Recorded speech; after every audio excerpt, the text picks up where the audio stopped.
Good morning, everyone. I'm turning this on just a little bit early so I can try to get my seat for tomorrow in the courtroom in a few minutes. I will share my screen in case they pop up to start.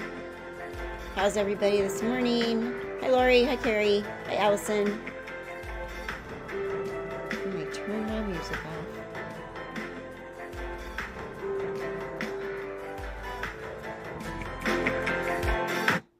Alrighty.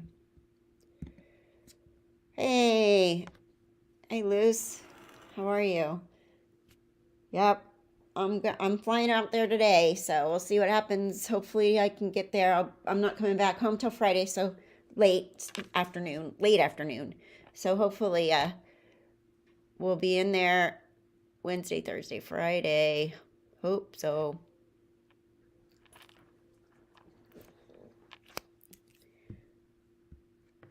Well, hopefully I'll be able to stream, but I don't know. I'm kind of nervous. Oh my goodness, Crystal. Definitely. Heart cath. Yeah, this is distracting, which is good right now.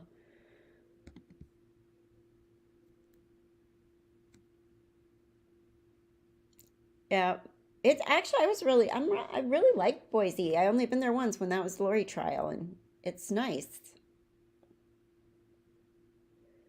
Morning, Christian. Okay, I'm going to share my screen just in case they pop on.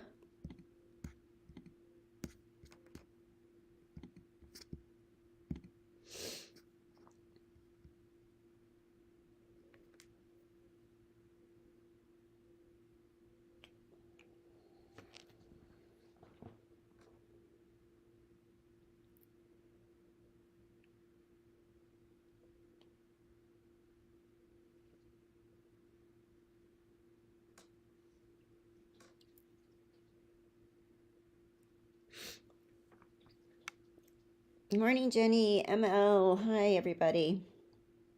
Did I miss anybody?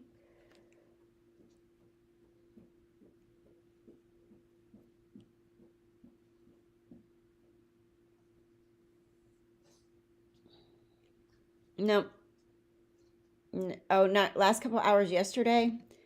Not really. Nothing. I don't think if anybody can remember, the FBI lady was on the stand. That other guy was kind of not very clear when he was being cross-examined that the document was from Chad, that they were Pryor was trying to say, you know, Tammy was sick and this and that and blah, blah, blah. But the medical examiner document didn't say that. But I feel like it wasn't very clear. Hopefully the jury understood. But Pryor was going off Chad's report, which is the murderer's lies, dude, you know. But that was kind of annoying because that guy on the stand, who was he? The lieutenant something or other. His answers were, I mean, he answered the way he's supposed to because you're not supposed to elaborate, but hopefully it didn't confuse the jury. They're smart. It didn't confuse me, so, but I know this case, so I don't know.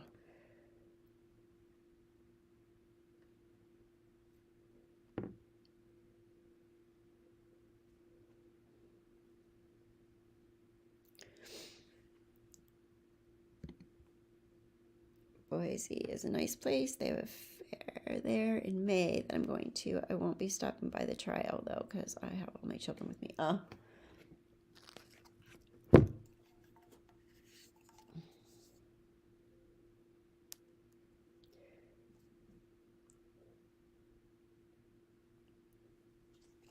Okay, got my coffee now.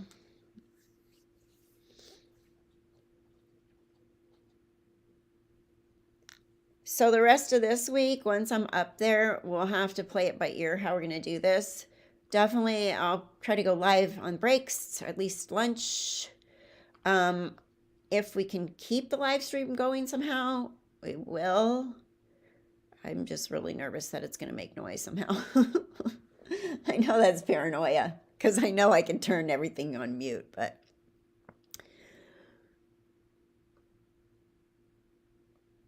I guess yesterday people were removed from the court for I don't know exactly what, but I heard they didn't stand. I'll have to get the scoop. Maybe somebody knows. They didn't stand when the jury came in or out or something like that. That Emma recording is, whoa, I listened to it again.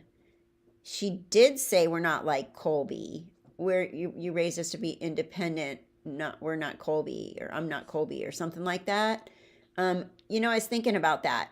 So if she's saying that, Lori moved up there in September, so Emma and those guys didn't even know Lori until after Tammy died. So after that, when the kids were already gone, disappeared, once Lori was in jail, I'm thinking Colby was like freaking out maybe and needed money because he was used to her sending him money. So Chad had to handle it, and Emma knew that. Because when did Lori go into jail? Several months before Chad, right? March, April, May, June, something like that. So Colby probably was like, crap. Because I know, Charles took care of everybody. And so, and we know the Venmo money was going, a lot of Venmo money was going from Tylee and Lori's account to Colby. So Emma knows much more, right? Like, seriously, there's bodies in the backyard, but here's what's in this bank and what's in that bank. Da da da da. I mean, I would if my dad was in a police car and I didn't know anything, and the cops and the FBI and the SWAT team and everybody's there, helicopter flying over, all that stuff, and I'm all, okay, what bank account? By the way, they said there's bodies in the backyard. Chad, okay. Anyway, back to the finances. What the hell? Oh yeah, I'm not getting out ever. When you be like, Dad, bodies, what are they talking about? Oh my God, I'm freaking out. Who's dead in our yard? Human bodies. Like what the hell? So I'm very suspicious, more so of Emma now than I've ever been. She was only crying because he got caught, I think, more than anything. I mean, she acted like it was expected. Oh, I've been pretty good with telling Mom my mom died. Now I can just tell people my dad's in jail. Oh. I don't know. I'm starting to think of her as less of a victim right now. I don't know why. Maybe that's not appropriate, but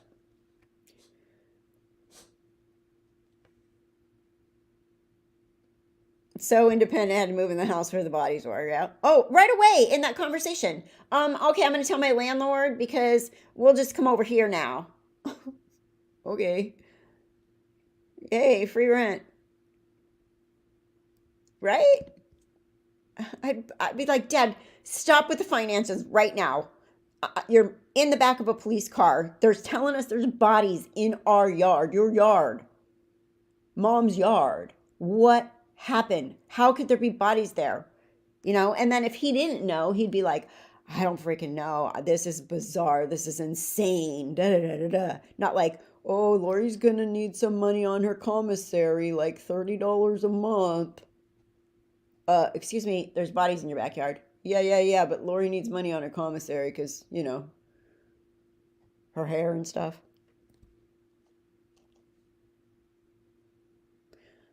The more I hear, the more I hate these people. Chad's so stupid.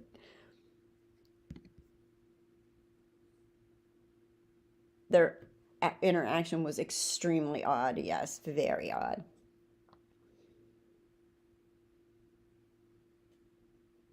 Really, really, really, really odd. Okay, wish me luck in the next 6 minutes. We can try to get our seat in the courtroom. Her red Kool-Aid, yeah. Exactly.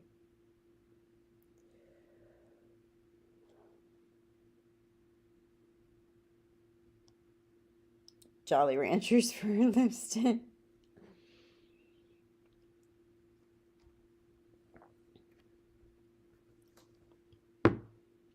I'm disappointed that she can do her hair in jail. I bet Arizona isn't as nice. They took her computer and her laptop away. I mean, her laptop and her phone that she had. What prisoner gets one of those?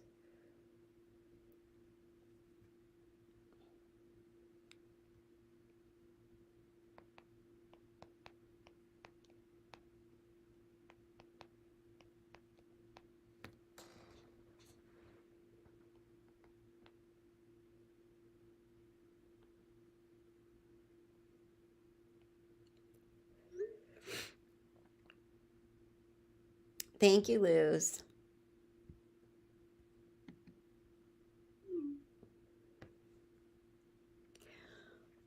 I don't like the way that this court thing works where you don't know. Like, I literally have an airplane reservation, a hotel. I don't want to go up there and not get in.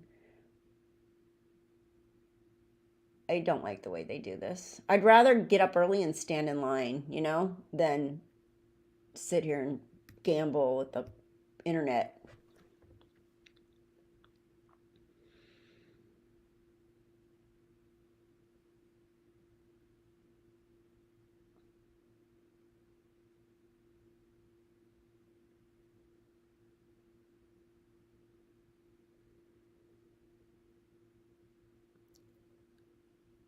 $26. No court yet. Guess there was no motions this morning, so they're going to start at 8:30, huh?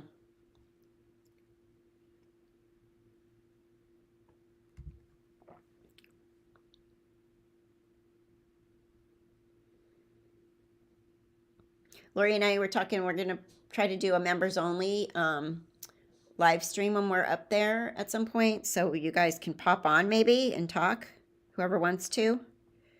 I'll put the link during the members only live so we can kind of talk in a panel. Whoever might want to come talk.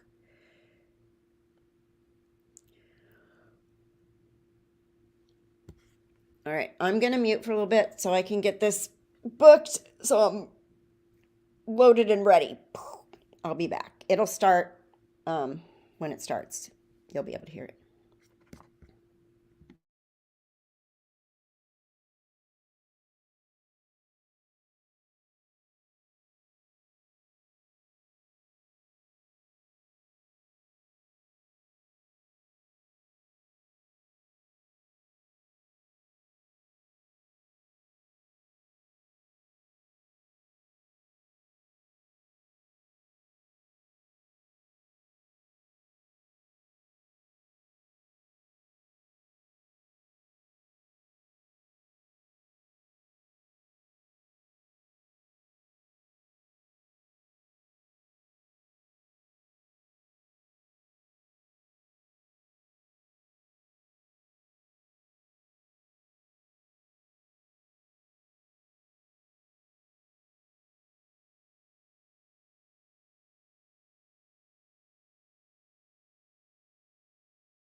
Okay, got it.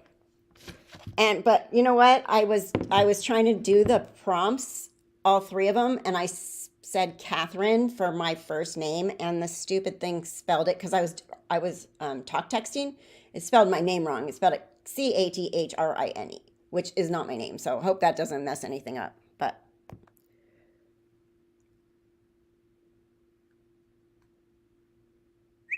it's the correct address.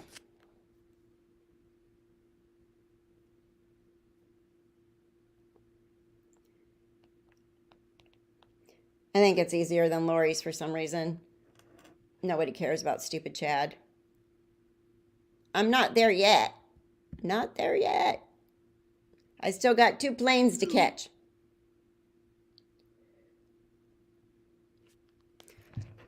I will be there tomorrow.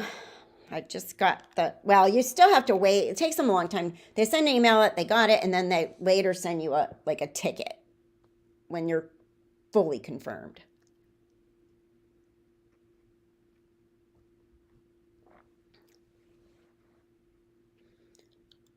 Well, now it's 7:30, so they should be starting this court stuff. I'm going to be doing some stuff during this. I'm going to put my earpods on so I can listen once they get court going, because I still have to pack some stuff and figure out. What's the weather? Do I need a coat? I need a coat, huh? I don't even have a coat. Do I have a coat? God, I hate taking coats with me anywhere, especially when you leave from somewhere hot. Taking a coat is such a pain.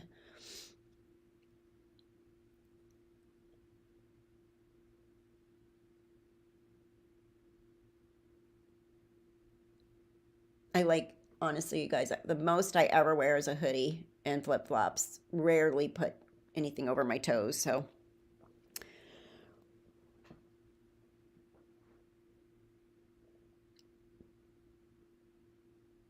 You're not taking a coat? Just a sweatshirt? Mama D says take a coat. You know what? It's so funny because every once in a while I realize you don't think about it on a daily basis that it's not really cold here ever. Really cold. And so, when it's January and February and you can wear a hoodie and flip-flops to the grocery store and you're just a little cold.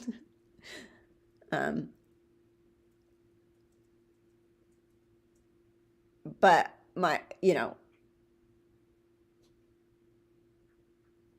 so anyway, you don't realize what cold really is. So anyway, I have lots of hoodies, lightweight ones. I hate the thick ones. I do have some heavier sweaters and stuff from Oregon. I should just give them away. I never wear sweaters. It's never. I layer at the most. I layer because most of the time, as you know, if you see me online, I'm wearing tank tops. I'm too old to be cold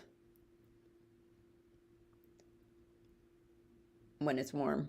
If that makes sense. Stretchy cotton. Socks are like cotton prisons. I know, right?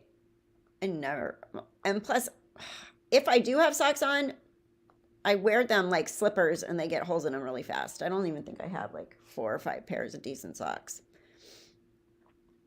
Okay, Lori is not planning. She did not bring one, and she's not gonna bring one because she's seeing her family. Oh yeah, you're going from point B to point C instead of from home.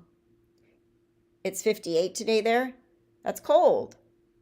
Is it windy though? Windy is the difference for me. Windy makes me cold. As we were walking to the courthouse every morning from there, except for a couple times. I think it rained one day, and Holly picked us up.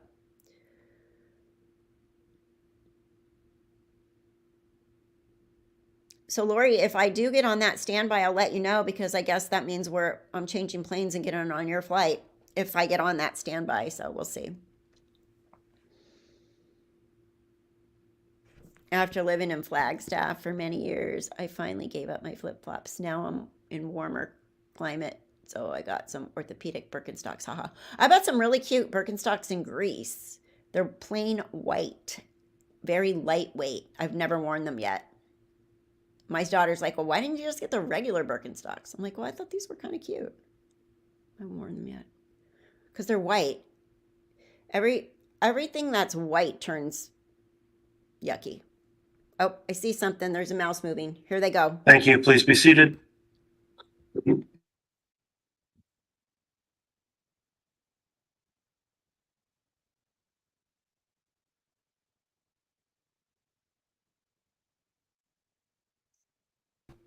How'd you sleep, Chad? Look a little rough there this morning.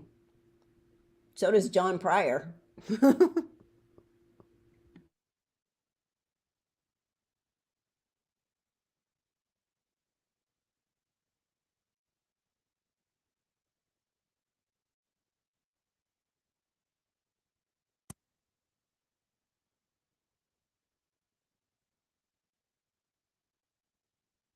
Okay, let's go on the record on case CR 22211623, State of Idaho versus Chad Daybell. Continuing with the state's case in chief, we had a witness on the stand, Ms. Heidemann, yesterday that I believe will be continuing with testimony today. I'll note that the prosecutors are present as well as the defendant and defense counsel. Is the state ready to proceed with further evidence this morning? Yes, Your Honor. Is the defense ready to proceed? Yes, Your Honor. Thank you. Okay, let's go ahead and have the jurors brought in, please.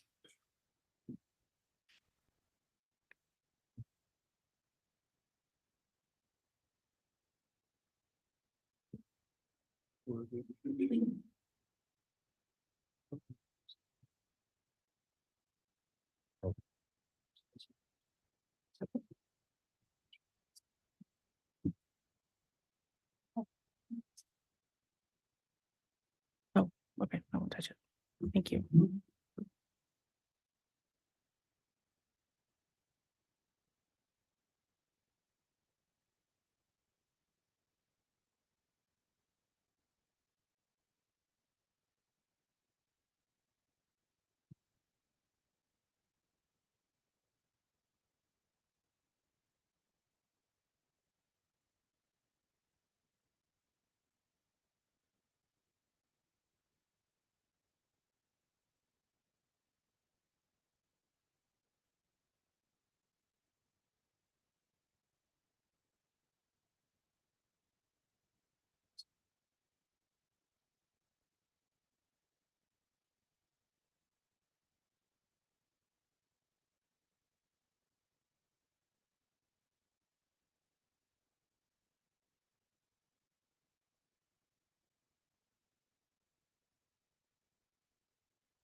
Everybody better stand up.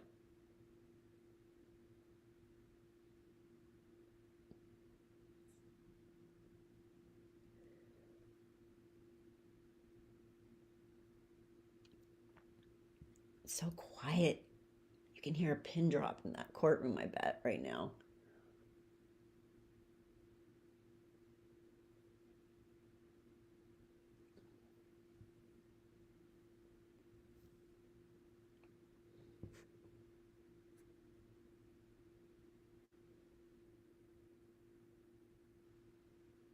All right.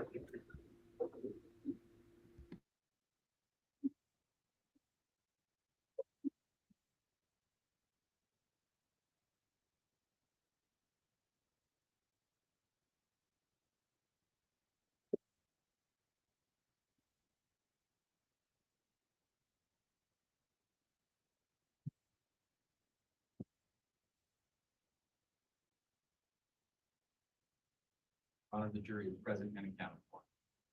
All right, thank you. Please be seated.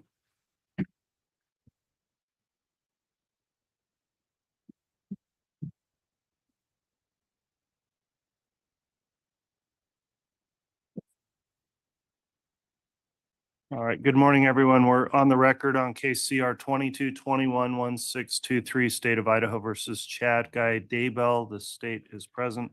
Ms. Blake was conducting direct of the witness yesterday.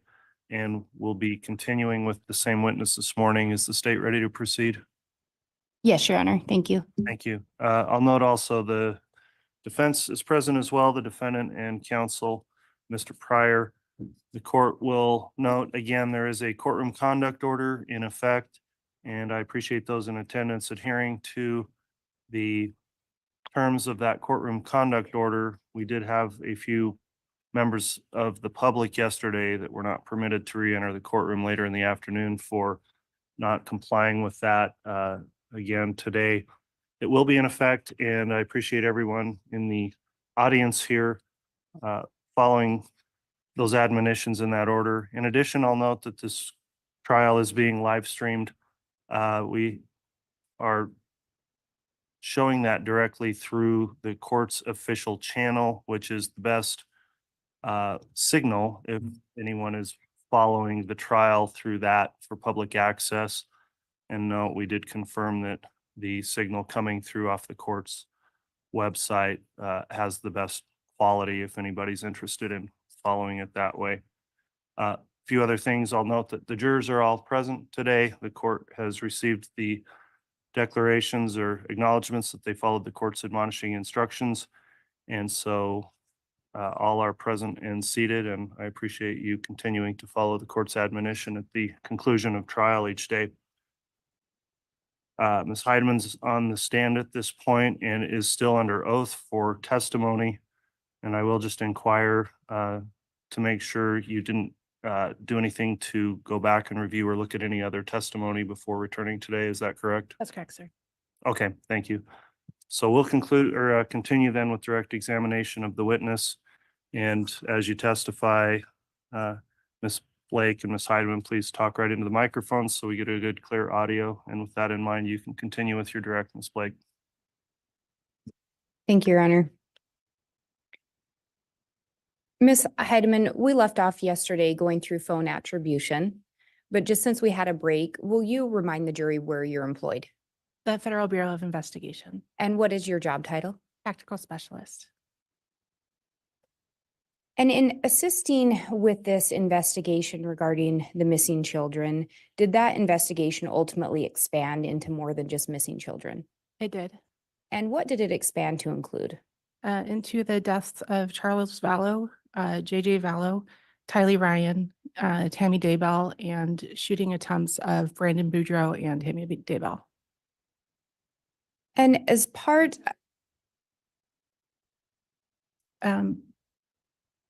Tammy, yes. as part of your role in the investigation, were you tasked with looking at some Google searches done in association with a Gmail associated with Chad Daybell and a Gmail address associated with Lori Vallow? Yes, And did you in fact look at some searches that were conducted by both of those two yes. or their emails? Their email account's correct. And in looking through those, did you focus on a specific time date? Yes. And what was that? Well, in general, from October 2018 through January 2020. And was it a similar time frame that you looked at in the phone attributions as well? Yes, In looking through those searches, did you prepare an exhibit today? yes, And did you prepare that exhibit based off your searches and what you reviewed in relation to the evidence or discovery? yes, I did. Do you believe that that would assist in your testimony today? Yes, And do you believe it would assist the jurors in understanding as well? I do. Your Honor, I'm going to ask that the witness be shown what's been marked as State's Exhibit 184A. I do have a copy for the court. I gave counsel a copy yesterday. Similar to the exhibit yesterday, there is actually a thumb drive that contains this actual exhibit, but these are printout slides from a PowerPoint. Okay.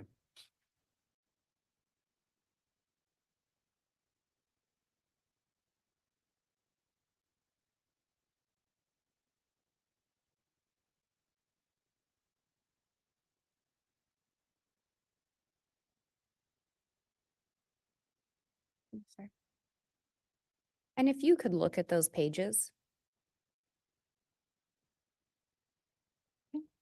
Is that an accurate depiction of the PowerPoint that you put together? It is. And when we look at that, we talked about the time frame that you focused on. During the time you were looking at these searches, were the children still missing? Yes. And in part of what you were looking for, were you still focused on attempting to locate the children or learn information about them? Yes. Does this accurately reflect a summary of the searches that you pulled out as relevant at that point in time? Yes, Do you believe these are still relevant? I do. Your Honor, I would move for the admission of States Exhibit 184A. Any Judge, objection? as a summary, there won't be any objection. All right, 184A is admitted, and again, to be clear, that's not the printed off sheets. That will be the PowerPoint on a file contained on a thumb drive, correct, Ms. Blake? Correct, Your Honor. All right, it is admitted.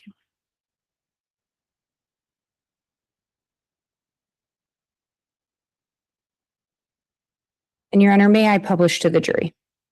Yes.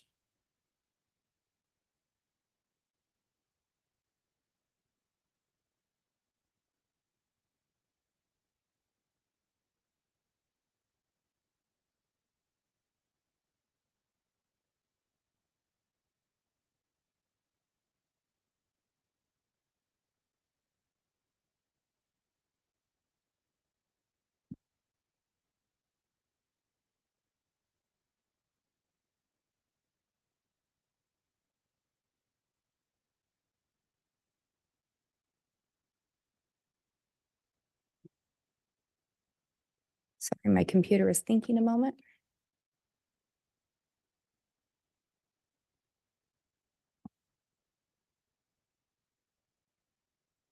On this first slide, can you walk us through what we're seeing here?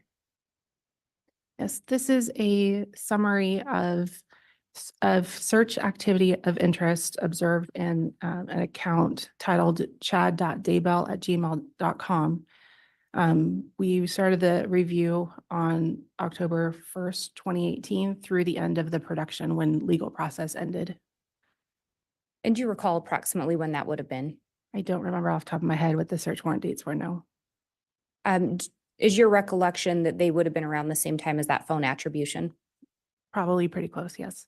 So again, when the children were still missing. Correct. And if we look at that first search there, and I say search, let me back up. When we look at the first date there, can you walk us through what those searches were? Yes. On January 28th, 2019, there was searches for Ned Snyder, 1996 death, Louisiana. Ned Snyder, Louisiana. Ned Snyder, Louisiana, born 1951, died 1996. And bodies possessed after original occupant dies. And in looking at that, there's some semicolons. Why are those there? They were separate searches, or the way that the return comes in, it might have been a search and then visiting a site, for example. So I didn't separate out which ones. These just appear in the search history under different times, different searches, but on the same date. So several searches done on the same date for Ned Schneider. Correct. Why did that stick out to you? That is connected to other portions of this investigation wherein Charles Vallow makes a comment right around this time. Judge, I'm going to object at this point. Basis. Well, it's hearsay, and in addition, Judge, there's no foundation to establish where this witness gained that information. So at the very least, I'd like some foundation. And then in addition, there's also a hearsay argument as well. It's sustained on grounds of hearsay, calls for hearsay. Thank you, Your Honor. As part of this investigation, we talked earlier that originally you get involved in looking for missing children. Correct. And at some point that expanded to include other acts. Yes. And you mentioned previously that one of those acts was the killing of Charles Vallow. Correct. Through your investigation, did you come to learn anything in relation to Charles Vallow and Ned Snyder? Yes. What did you learn in relation to the investigation? Judge, Uh, I'm going to object at this point. There hasn't been sufficient foundation to establish how this witness learned of this information as it relates to Charles Vallow. I will.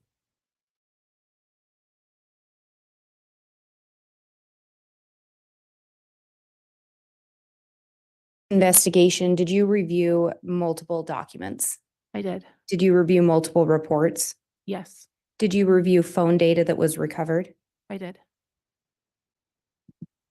In your review of reports and phone data, did you learn anything regarding the name Ned Schneider? I did.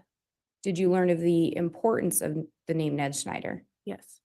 And what did you learn regarding the name Ned Schneider? Judge, again, I'm going to renew my objection on the basis of foundation. The only reference to knowledge was from reports or documents that are unidentified. If this witness is going to start relaying information about what she learned, I would think at least I'd be entitled to know what document she's referring to, where this information was gained from. At And this- Your Honor, may I respond? Go ahead, Ms. Blake. Your Honor, I think under the collective knowledge doctrine, she's already talked about it being a joint investigation that she reviewed and discussed the matter. And in relation to hearsay, it's not coming in for the truth of the matter. It's coming in for why she does what she does and why it's relevant to her through the investigation. I am going to overrule the objection and allow it to be answered at this point with sufficient foundation. Thank you. What did you learn in relation to the relevance of Ned Snyder and Charles Vallow? In reviewing police reports from Chandler Police Department and body cam footage, I believe from Gilbert Police Department, Charles Vallow makes comments that his wife, Lori Vallow, was referring to him as variations on the name Ned Schneider. Additionally, the name Ned and variations of the name Ned Schneider appear in Lori Vallow's iCloud accounts, again, in reference to Charles Vallow. And then there's also one on there, bodies possessed after original occupant dies. What was it about that that stood out to you? The concept of possession is sort of prevalent through this investigation. This is, I believe, the first time we start seeing it, wherein Charles Vallow has become possessed by an entity named Ned. So again, I spoke yesterday about there being a lot of aliases in this case with Chad and Lori, but also with some of the victims in this case where they are possessed by entities and therefore then being referred to by these names, Ned being one of them for Charles. And then the next search on there, can you read the date and what that search was? January 31st, 2019, Ned Schneider, Louisiana, obituary 1997. And did that stand out to you for the same reasons you've just explained? It did. And then the next one on there, can you read that and what the date and what the search was? March 6th, 2019, June 26th, star sign, are Cancer and Leo compatible, May 4 sign, Taurus and Leo compatible.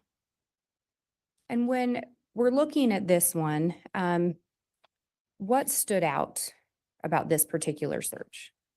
Lori Vallow's birthday is June 26th, making her a Cancer. May 4th was Tammy's birthday, making her a Taurus, and Chad Daybell's birthday is August 11th, which makes him a Leo. And then the search of the compatibility between those signs. And on March 6th of 2019, do you know if Tammy Daybell was still alive? She was.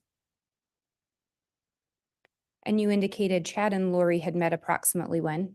October 26th, 2018. And looking at the next search, can you read the date and talk a little bit about that one? May 5th, 2019, malachite and eBay malachite jewelry. And what stood out about that to you? Chad and Lori eventually ended up purchasing malachite stone wedding bands. And again, May 5th, was Tammy still alive? She was. What stood out about, or excuse me, on the next one, can you say the date and what that search was? June 1st, 2019, Hiplos or Iplos. And what caught your attention with regard to that search? In reviewing the iCloud data and seeing text messages, it becomes apparent that Hiplos is another name, another entity name for Charles Vallow, replacing Ned.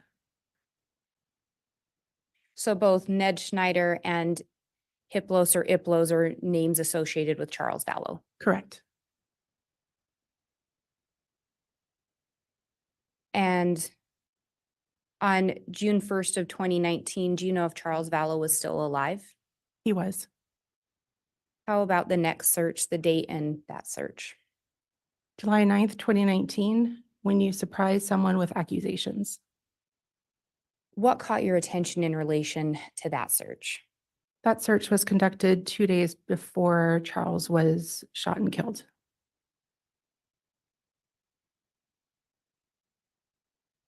And then the next one, the one on September 8th, 2019, you could talk about that search. SSW wind, and what is the definition of SSW direction? What caught your attention with that wind search? That search occurred the last day of Tylee Ryan's sighting, and we believe she was burned and buried on his property the following day. And we talked a little bit before, there were other searches in relation to this email. Is that accurate? Oh, absolutely, yes. In your review of those, were there any other searches for wind direction? Not that I saw. So this was not a common search done by or associated with this email address. No. And then the last one on there, if you could say the date and what that one is. October 8th, 2019, Rhode Island area code. And what was it about this search that drew your attention? As mentioned yesterday, there were numerous phones involved in this investigation. On October 8th, 2019, the 401 number we spoke about yesterday was activated, which is the 401 is the area code for Rhode Island. And as you said, we talked about that one yesterday. And is that one that Chad had let Lori know he was going to text her from that 401 number? That's correct. And did that occur around this same date? I believe it was the day after. Yeah, it was, I think there was an issue setting up the actual account. So it was the 9th, I believe, that he texted from his known number to Lori saying he would call from a 401. And then if we move to the next slide, can you talk a little bit about what we're seeing on this slide? Again, it's a summary of search activity of interest observed in the lollytimeforever@gmail.com account from March 7th, 2019 through December 14th, 2019. And that lollytimeforever@gmail, did you determine who the associated user is? Lori Vallow. And on this first search, can you talk about what we're seeing there? May 7th, 2019, malachite. I think you've already talked about the malachite. I believe you said that's a stone that was that ended up in Chad and Lori's wedding bands or wedding That's rings. correct, yes. And when we look at the date there, was that date significant to you? May 7th, May 7th? Well, I guess let me ask it this way. On May 7th, was Tammy still alive? Yes, both Charles and Tammy were still alive at this point. And the next search, if you could talk about the date and what that one is. July 21st, 2019, Gerber Life Policy, Life Insurance for Children, the Grow Up Plan. And what was it about that search that stood out? We found it of interest seeing how children were missing and she was searching for life insurance for children. And to be clear, through the investigation, did you ever determine if life insurance had been purchased for the children? No, we did not. And to the best of your knowledge, there was no life insurance. No. And the next search there and the date? July 26, 2019, Phoenix Pet Services, Craigslist, Self-Service Dog, Little Angel Service Dogs for Sale, and Offer Up Phoenix. And there's several searches there. Correct. And they appear to be in relation to a service dog. That's correct. Why did that stand out to you in this case? JJ had a service dog at the time, and this search occurred roughly 2 weeks after the death of Charles Vallow. So to attempt to sell a service dog for a child after the death of his father seemed of interest to us. And again, to be clear, JJ was still alive on July 26th. He was, yes. And the next search there? August 25th, 2019, wedding bands made of malachite. And I think we've talked a little bit about this. Did that stand out to you for the same reason? It did, although at this point, Charles Vallow is no longer alive. Was Tammy Daybell still alive? She was. And the next search? September 20th, 2019, Kennedy Elementary, Rexburg, Idaho phone number and define possess. And then if we also look at that next search, can you read the date on that one? September 24th, 2019, Kennedy Elementary, Rexburg, Idaho phone number. So for both the September 20th and September 24th, looking at that common search for the Kennedy Elementary phone number, why did that catch your attention? We believe that JJ died around the 22nd, 23rd. So these searches would have bookended that death And do you know where JJ was enrolled in school around the time of his death? at Kennedy Elementary in Rexburg, Idaho.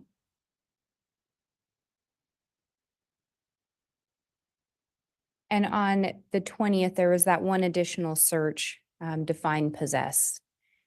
What was it about that stood out? Similarly to the first Ned Schneider searches that also included that possession, the concept of possession and deaths sort of going hand in hand was of interest. And this search occurred 2 to 3 days before, or I guess 2 to 3 days before JJ's last seen alive. That's correct. And then if we move down to the September 30th one, can you talk a little bit about that? How to get the back seat out of my Jeep Wrangler. Jeep Wrangler JK rear seat removal, how to DIY. Yeah. Rear seat removal, how to DIY -YouTube.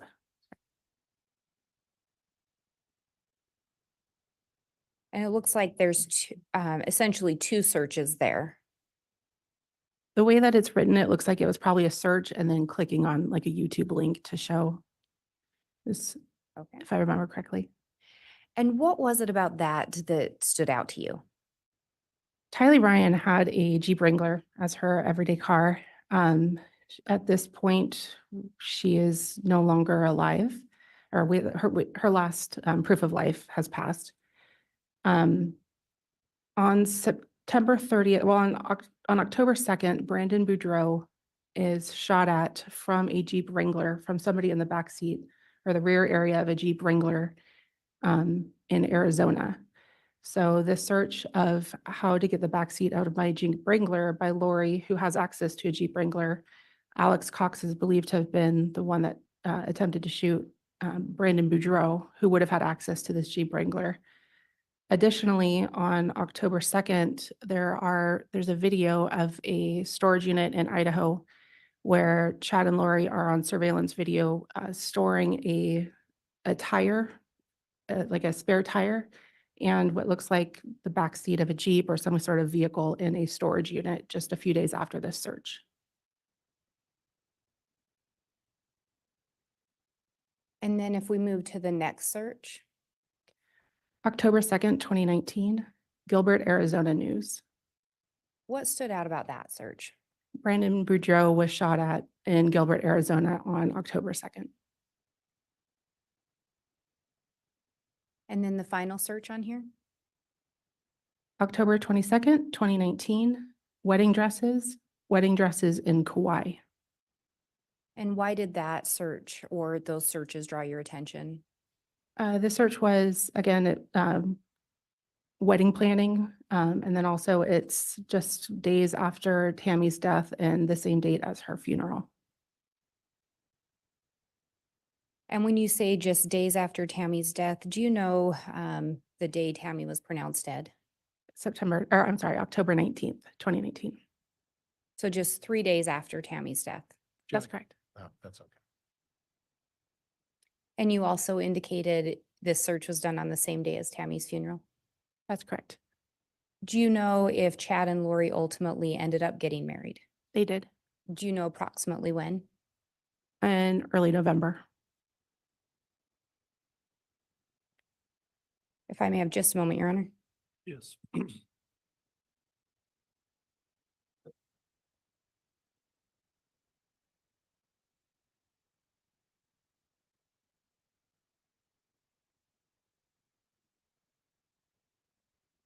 Your Honor, I have no further questions at this time. All right, thank you, Ms. Blake. Mr. Pryor, cross-examination. Thank you, Judge.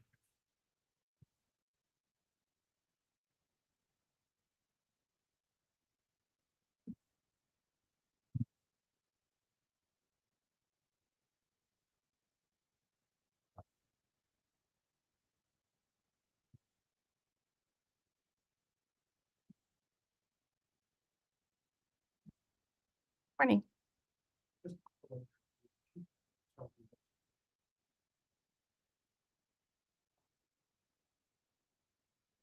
Well, I'm not sworn, so probably I'm tactical specialist is my title. TS if it's easier. Mr. Pryor, your microphone's not working. for All right, some reason. Judge. There you go. Blake pulled one on me here. Okay. Turned off the phone, microphone. So you're not so how would you like me to refer to you again? I'm sorry. Tactical specialist is my title. Okay. Is there an easier, so TS or T.S. Heidemann, would that be fair? that works, yes. Okay, okay. So T.S. Heidemann, it sounds from your testimony that you've spent a considerable amount of time going over the evidence in this case. That's correct, sir. And you've familiarized yourself with a variety of topics. Those would include what happened in Arizona, right? What happened with Brandon Boudreaux, Correct. okay, and what has happened here in terms of the facts and information. You spent a bit of time, right? That's correct. Okay. So you're also aware that Chad Daybell is not implicated criminally in the death of Charles Vallow, Lori Vallow's fourth husband, correct? That's correct. And you're also aware that Chad Daybell is not criminally implicated in the attempted murder of Brandon Boudreaux in where Brandon Boudreaux was shot, correct? That's correct. Okay, all right.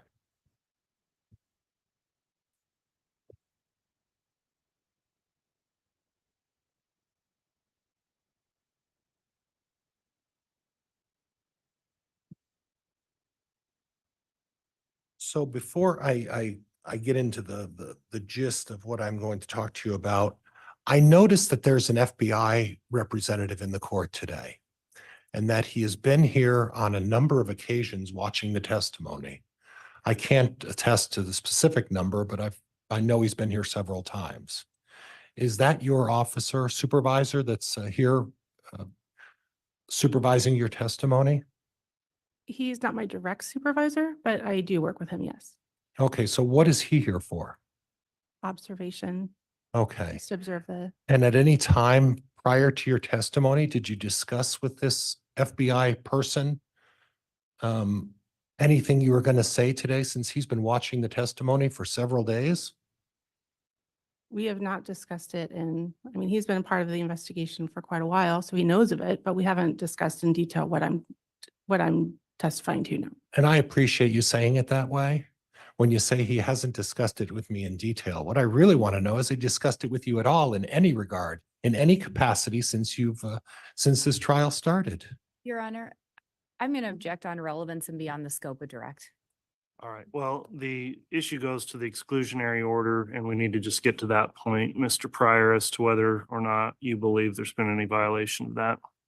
And in essence, Judge, what I'm asking is whether she's in any regard spoken to that representative of the FBI about this case. You can ask the question.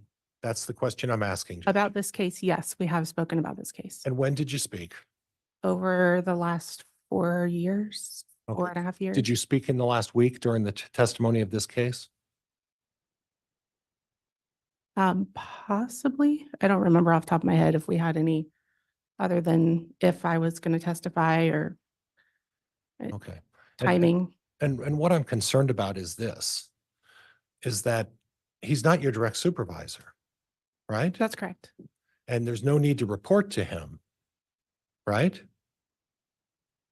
It's a co-situation. I don't necessarily need to report to him, but I do, as a courtesy, I am on his squad, but I have a different direct supervisor. So as a courtesy, I like to let him know if I'm Okay. in the office All or right. not. And, Yes. and I'm going to move on. I just wanted to actually, part of that was the judge's exclusionary rule and whether or not you folks are communicating about this case. And your answer is maybe a little bit, but not in any significant way, right? Not in any significant way, not beyond what we've talked about in the last 4+ years now. And even though this FBI officer isn't your direct supervisor, you're just talking in general about this case, right? I can't say in the last week or so if we have or not any details. Nothing that stands out, no. Okay, so you don't remember whether you talked to somebody or not in the last week about a very important case in your life. Is that what you're telling Your me? Honor, I'm going to object as argumentative and asked and answered. Sustained. Now, you identify that you were looking into attribution information and looking for Google searches as it related to this case, correct? That's correct. Okay, now you know the circumstances regarding JJ Vallow's death, correct? As much as I can. Much yes. as you can, Yeah, right? And you have an approximate date as to when you believe JJ Vallow was killed, right? correct. And what date was that? Well, the last proof of life was September 22nd, 2019 in the morning. We have a photo of that date. So somewhere between then and approximately September 23rd. All right, so the afternoon of September 22nd until the morning of September 23rd, correct? Is that fair? Yeah, morning, early afternoon, correct. Yes. Morning, early afternoon of September 23rd. I don't remember the exact Oh, time. it's but Yes, okay. those time frames. Well, this is a problem. Our court reporter is never going to be able to keep up when you're talking at the same time and you're both actually doing it. So please wait for an answer, wait for a new question, and don't talk over each other. Thank you. Yes, sir. So if and please don't let me misrepresent your testimony. You believe that JJ Vallow was murdered the afternoon of September 22nd up until either late morning or sometime early September 23rd, correct? That's correct. And at the time, are you aware of the 4 people who were around JJ Vallow at that specific time? What 4 people? I'm sorry, I don't understand. the Well, that's question. what I'm trying to get to. You're aware that JJ Vallow was allegedly murdered either in an apartment of Lori Vallow's or a close proximity to that. You agree with that, right? I don't know that we know exactly where he was killed. No. Okay. But you do know that JJ Vallow was being watched by Alex Cox that day and that evening of the 22nd, correct? Partially, yes. Okay. And you know that Melanie Gibb was there on the evening of the 22nd at Lori Vallow's apartment, correct? That is correct. Yes. And you know that David Warwick was there on the 22nd on the evening of the day or the day that JJ Vallow was murdered, right? Yes. Okay. And so we have Lori Vallow, correct? On that day? Yes. Alex Cox on that day, correct? Correct. Melanie Gibb on that day, correct? Correct. David Warwick on that day, correct? Correct. So I'm having some difficulty with you bringing up these Google searches.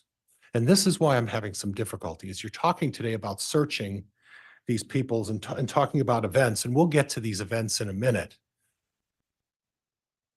I don't see any Google searches on Melanie Gibb or David Warwick. And why is that? Your Honor, I'm going to object as argumentative. Overruled. Why don't I have any Google search information on Melanie Gibb or David Warwick? I'm not aware if I don't know off the top of my head if any legal process was served on those individuals or not. Well, and this is what I'm having some difficulty with. This is what I'm struggling with. Your Honor, objection to the narrative. If he wants to ask a question.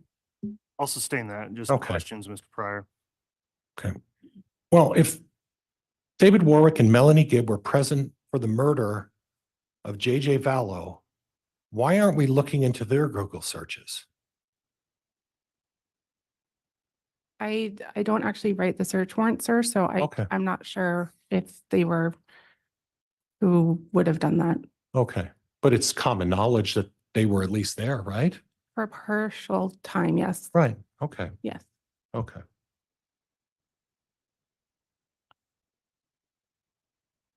Now, you're also aware as part of your investigation that, and we can discuss when we think this took place, but Chad Daybell and Lori Vallow were having a relationship, correct? Yes, sir. And they were engaged in a romantic relationship. Yes, sir. And it may have been when Charles Vallow was alive. It may have been after that, but we do know that after Charles Vallow's death, Lori Vallow and Chad Daybell were in a relationship. That's correct. And Chad was still married to Tammy Daybell at that time, correct? Yes, sir. Okay.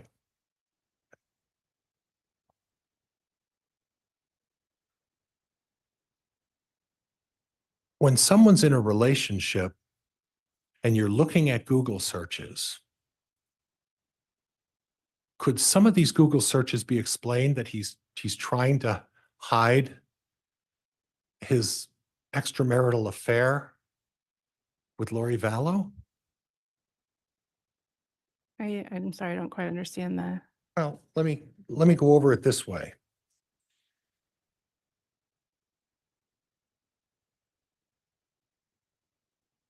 You saw on 3/6 of 2019, May 6th of 2019. Would you like me to put this up so we can look at this? Would that be easier for you? Sure. Yeah. Oh. You have to tell me how I operate this. That's going to be a problem. Which exhibit is this? Judge, I don't have the number on it. It was what Ms. Blake was just talking to as part of the attribution and the Googles. That 184A? I think so.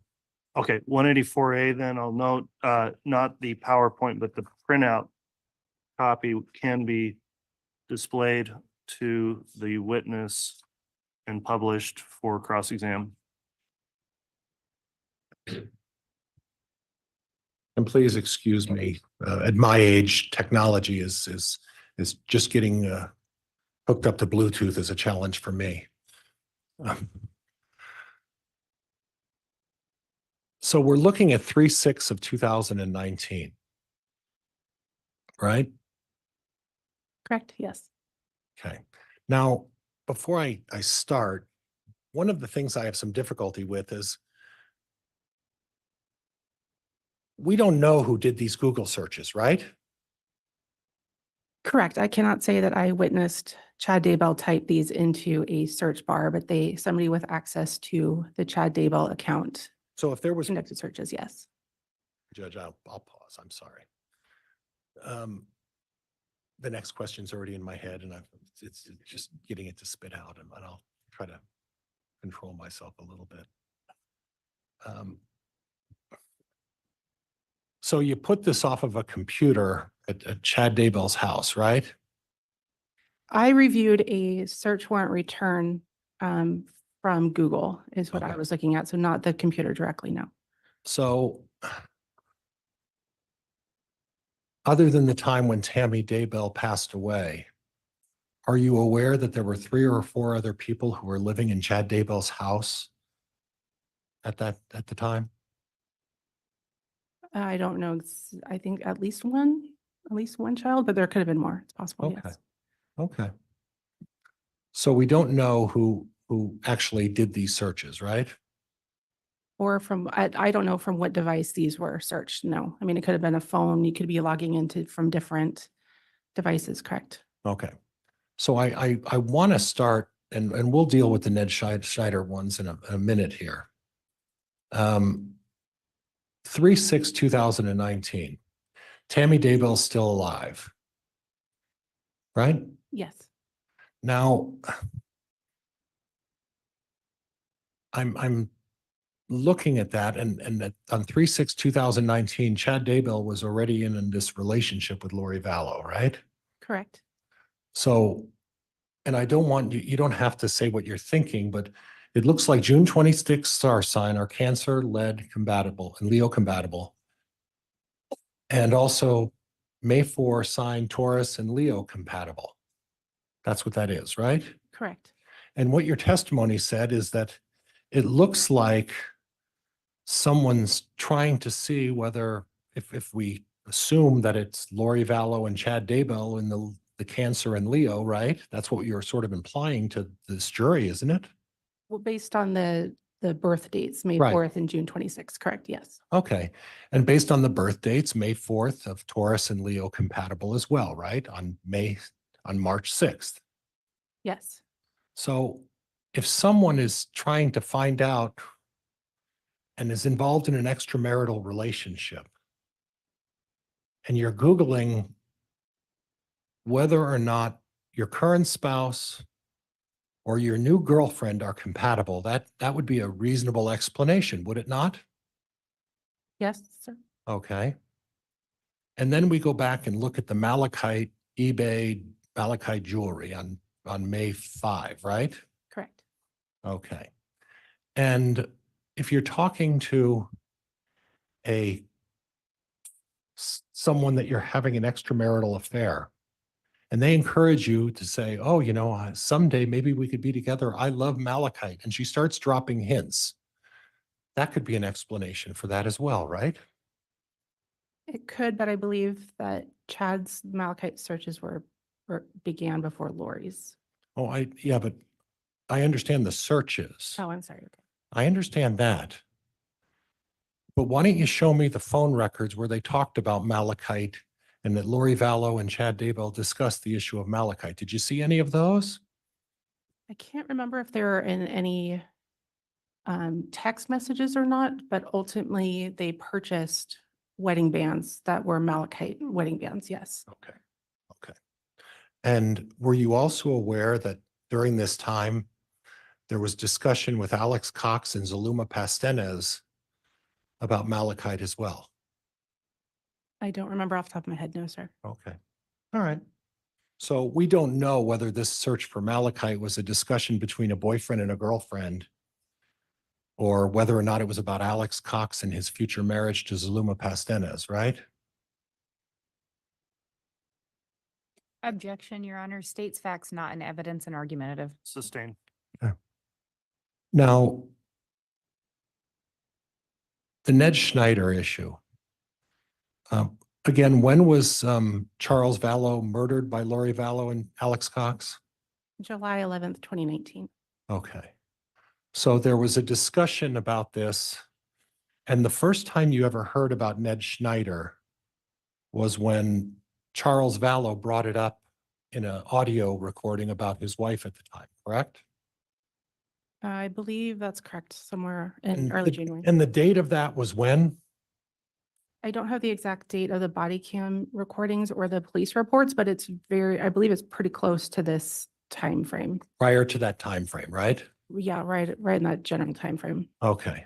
So, and in that general time frame, there was a discussion of Ned Schneider, right? Yes, sir. And at that point, it's your position that Lori Vallow and Chad Daybell were involved in an extramarital affair at that point. Yes, sir. Okay. Did you happen to look into the fact that Charles Vallow and Lori Vallow called off their divorce and tried to reconcile their marriage in February of 2019? I do. Yes, I do remember that. I don't remember the time frame, but that sounds probably pretty close. Yeah. You don't remember exactly when in February, but they did attempt a reconciliation and basically tried to renew their relationship, right? Yes, sir. Okay. So the idea of Ned Schneider, you didn't see anything else in Chad Daybell prior to January 28th of 2019, did you? Did I see anything With Ned Schneider and Chad Daybell making any look into what Ned Schneider was all about, right? Prior to this? prior to, no, this was, I believe was the first search, at least in this time frame, Okay. that Ned Schneider appeared in Chad's Google searches. Okay. So at that point, we can't make any assumptions, obviously, right? No. Okay. But we do know that as far as you're concerned, On the 28th of January, 2019, somehow Chad Daybell learned about the topic of Ned Schneider and decided to do a Google search and see what that was all about, right? Objection, Your Honor, misstates the testimony. Overruled. You can answer. I don't know if he learned of it or if he was doing searches. He did searches for various individuals pretty frequently. Right. This is the only one that we found that had connection to other pieces of evidence in the case. And you just led into my next question, and thank you for doing that. Yeah. Because when I reviewed all of this evidence, I saw that it was not uncommon when a topic came up for someone who was using that computer to do a search on a number of different topics. That would be fair, wouldn't it? Absolutely. Okay. So if he were to learn about the name Ned Schneider, it would be consistent with his or whoever was using that computer to Google it and see what it was all about. Would that be fair? Potentially, I can't speak of when he learned that name or if he was Okay. searching it like he was a lot of other names. I'm not sure the Right. the order of that, no. But his history shows that there's a lot of inquiry into various names, various topics, and that was something that was going on that computer quite frequently. Hundreds of thousands of searches, right? Certainly lots of searches, yes. Right, right. And then we go down to Malachite, and we don't know where he got the name Malachite from, but then he started searching that as well, right? Correct. And then he got to Hiplos, and we don't know what the story is on Hiplos, but he typed in that name, so he must have got the name from somewhere and started as that, right? Correct. And then you get down to 7/19 of 2019. Now, when you say you surprise someone with accusations, we don't know who typed that in, right? Again, somebody, I can't say specifically, but somebody with access to the chad.daybell@gmail.com account. So it could be someone's trying to learn about how you react when a spouse finds out that you're cheating on her, right? Yes, it could be. Okay. And we don't know who did the south-southwest wind and what is the definition of that, right? Again, all I can say is it was somebody with access to that account. Right. And when you're talking about the day before the accusation is, or the prosecutors claiming that may have been the day that Kylie Ryan was put in the ground on 9/9, but you're also aware that on 9/9, Chad Daybell sent an email to his wife at the time, Tammy Daybell, and said, I'm going to burn some limbs in the backyard the day before, the next day, right? I believe that that text message was sent on the 9th that he said he Right. wanted to burn, yes, Yeah. burn limbs, yes. Right. So on the 8th, he's checking the wind. And on the 9th, he sends an email to his wife saying, I'm going to burn some limbs in the backyard. Right? Correct. Okay. And then Rhode Island area code. Now, you don't know what kind of phones we're dealing with. These aren't like track phones, are they? Or do you know what kind of phones these are? I believe they might actually be track phones. Go ahead. No, that's, Oh, you believe they are all track phones, right? I don't remember off the top of my head. I mean, so track phone is kind of a provider. So if you're asking like, is it an iPhone or an Android? I'm not, Right. yeah. But the track phone, the way that works, and if you don't know, please tell me if you don't have knowledge of this, but the way the track phone works is you buy the phone for a period of 90 days. It expires and you could either buy another phone rather inexpensively, or you have to buy the adding the minutes thing. And there's no real discernible difference in the cost, right? Correct. Yeah, you can keep the phone and change the number, correct? Right. Or you can just get a different phone and same thing. And you buy that at, I don't want to give anybody publicity, but large retail stores that sell a lot of groceries and other things, right? Yes. You know what we're talking about. Yes. Okay. So if you're having an affair with somebody and you don't want to get discovered that you're having this affair with another woman while you're still married, it wouldn't be illogical for you to buy a number of phones. And as the phones expire, you just buy another phone to sort of protect yourself from being discovered that you're having this affair. Would that be fair? Correct. I mean, in this Okay. situation, he's not buying phones. It's changed. It's the same phone. The IMEI number stayed the same on all of them. So Right. the device didn't change, but the phone number did. Yes. Okay. Same idea. So that would be, he's trying, it's possible that what he's trying to do is he's trying to cover up the fact that he doesn't want to be discovered by his wife that he's cheating on her, right? Correct. Okay. And Judge, if I can,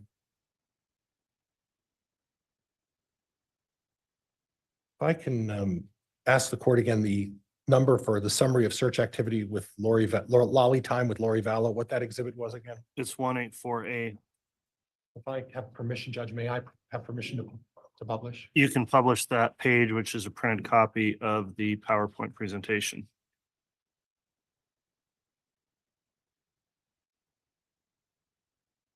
So again, we see the subject of Malachite and whoever is on Lolly time, whether it's Lori Vallow or whatever is doing that, correct? Correct. Now, this is what is interesting to me on 7/21 of 2019. Okay, Objection, Your Honor. Again, there's a narrative. I'd move to strike and counsel and ask that he ask a question. Yeah. I'll ask him. It is sustained, and Mr. Pryor, please refrain from that. It's just Okay. questions. All right. So 7/21 of 2019. And my notes seem to indicate that you said that was a short time after Lori Vallow and Alex Cox murdered Charles Vallow. Is that fair? Yes, that would have been approximately 10 days after Charles's death. Okay. And prior to Lori Vallow moving to Idaho, correct? That's correct. Okay. So you know from the facts, and you familiarized yourself with the Charles Vallow case, right? That's correct. And you know from the facts that at the time Charles Vallow was murdered, Lori Vallow was there, wasn't she? At approximately the same time. I don't know the exact timing. I know she left Right. at a certain point, but I don't know exactly the time frame. Yes. Well, you know that after the murder, that Lori Vallow was interviewed in front of the house right after the murder.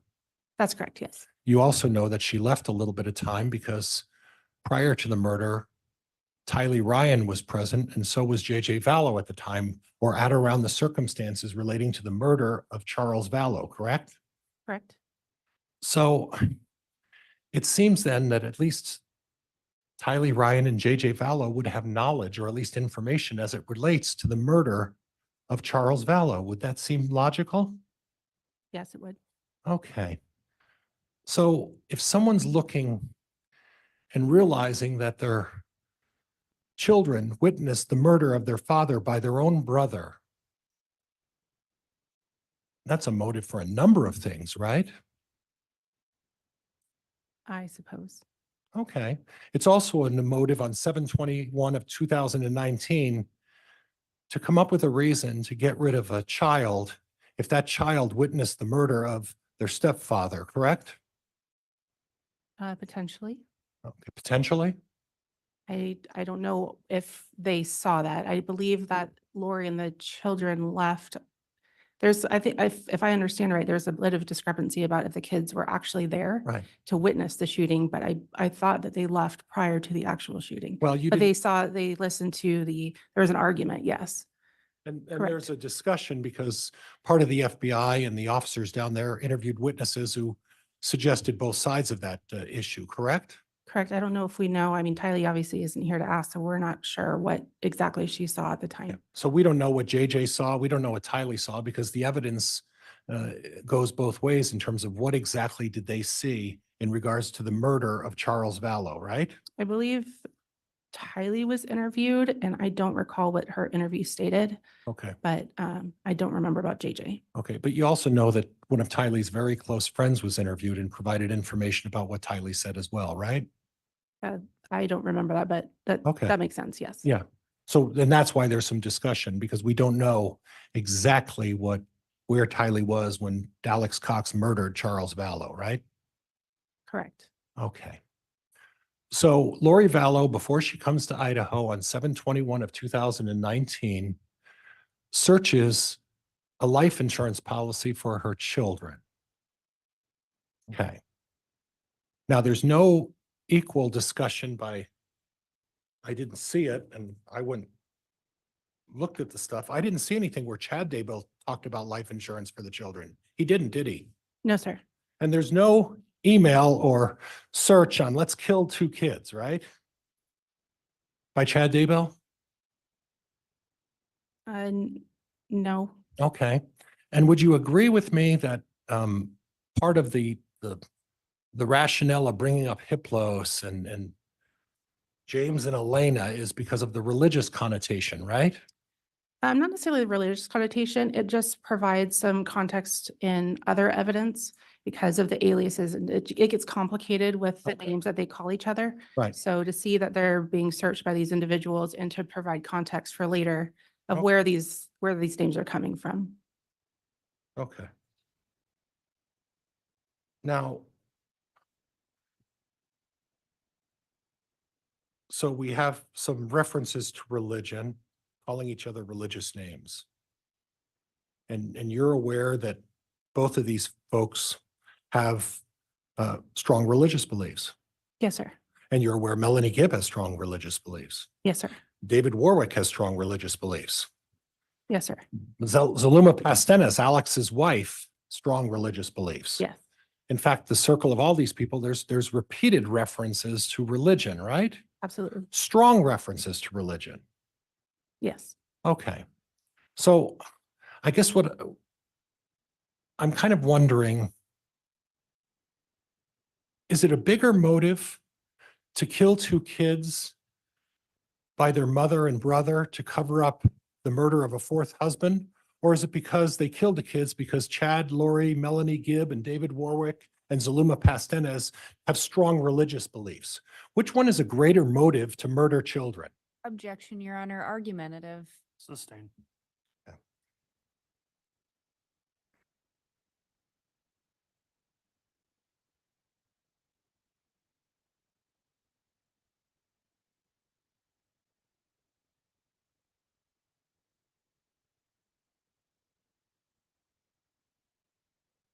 9:30 of 2019. How to get the back seat out of a Jeep. And that's Lori Vallow, right? Yes, sir. There's nothing about Chad Daybell trying to figure out how to get the back seat out of a Jeep, right? No, sir. And I guess if a girlfriend asks you to help me get a tire because somebody wants to use the Jeep, that would explain why Chad was helping his girlfriend load and unload a tire, right? Yes, sir. Okay. Gilbert, Arizona News on the day that Brandon Boudreaux, and you've previously testified that Brandon Boudreaux, Chad Daybell is not criminally implicated in anything with Brandon Boudreaux, correct? He's not being charged, correct, sir? He's what? He's not being charged. Right, in not Arizona, being correct, charged, not yes. being pursued for anything for any reason. But Objection, Your Honor, that misstates the testimony. Sustained. And again, counsel, try to let the witness finish her response before you get into another question, please. Your Honor, and I would move to strike counsel's last statement. I'll strike that. I'll instruct the jurors not to consider that last statement. okay, so your comment is Chad Daybell has not been charged. Is that fair? Yes. Okay, thank you. Did you see a likewise Google search on Chad Daybell's Google account that talked about Gilbert, Arizona on that day? Not that I recall. Okay. And then you're aware that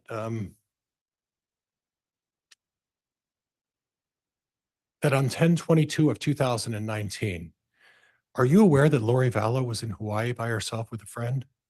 Yes. And you were aware that her friend was Audrey? Yes, Audrey and maybe Melanie Boudreaux. I know there was some shuffling there, but I don't remember the exact time frame. But Right. yes. But they were, about 10/22 of 2019, Lori Vallow and a couple of friends went to Hawaii and I believe they were in Kauai, I remember. Is that fair? I don't remember what island, but yes, that sounds fair. But the purpose of them being there was to start the process of getting a wedding dress for Audrey Boudreaux, right? I do not know that. No, sir. Okay. But the 3 of them were there, right? Yes. Okay. You just don't know why they were there and what they were doing there on that day, right? Yeah, it seemed like kind of a spontaneous. So if Audrey Right. Boudreaux was looking for a wedding dress on 10/22 of 2009. Your Honor, objection, counsel stating facts not in evidence. Yeah, there's no Audrey Boudreaux, Mr. Pryor. I'm sorry, Judge. Audrey Boudreaux. Baratory, Judge. I'm sorry. I said Boudreaux. It's Baratory. I got the name wrong. Baratory. No, is that the correct name? Audrey Baratiero or Baratiero. Melanie Boudreaux. Yeah, I got them backwards. they both were in Hawaii, but yeah, I'm not With sure her. which one you were. With her.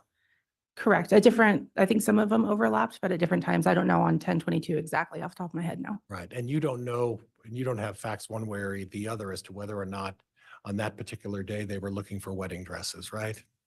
I don't, other than that search, no. Okay. Judge, I think that's all I have. Thank you. All right. Ms. Blake, redirect. Thank you, Your Honor.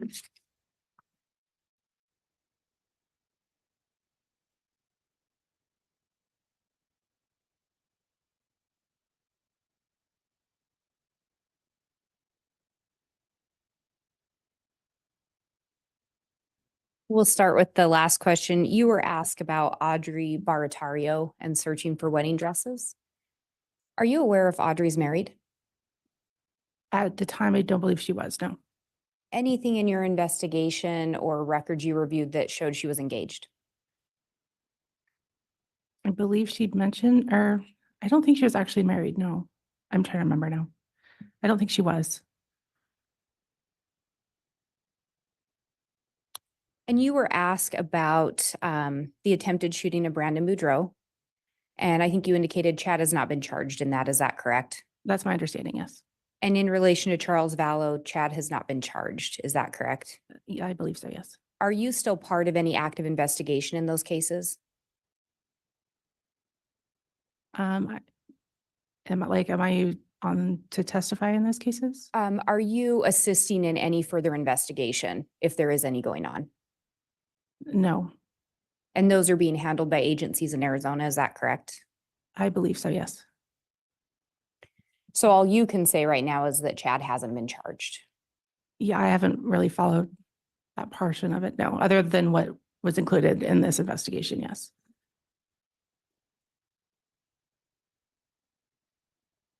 You were asked about those Ned Snyder searches. Are you aware through your investigation who designated Charles as Ned?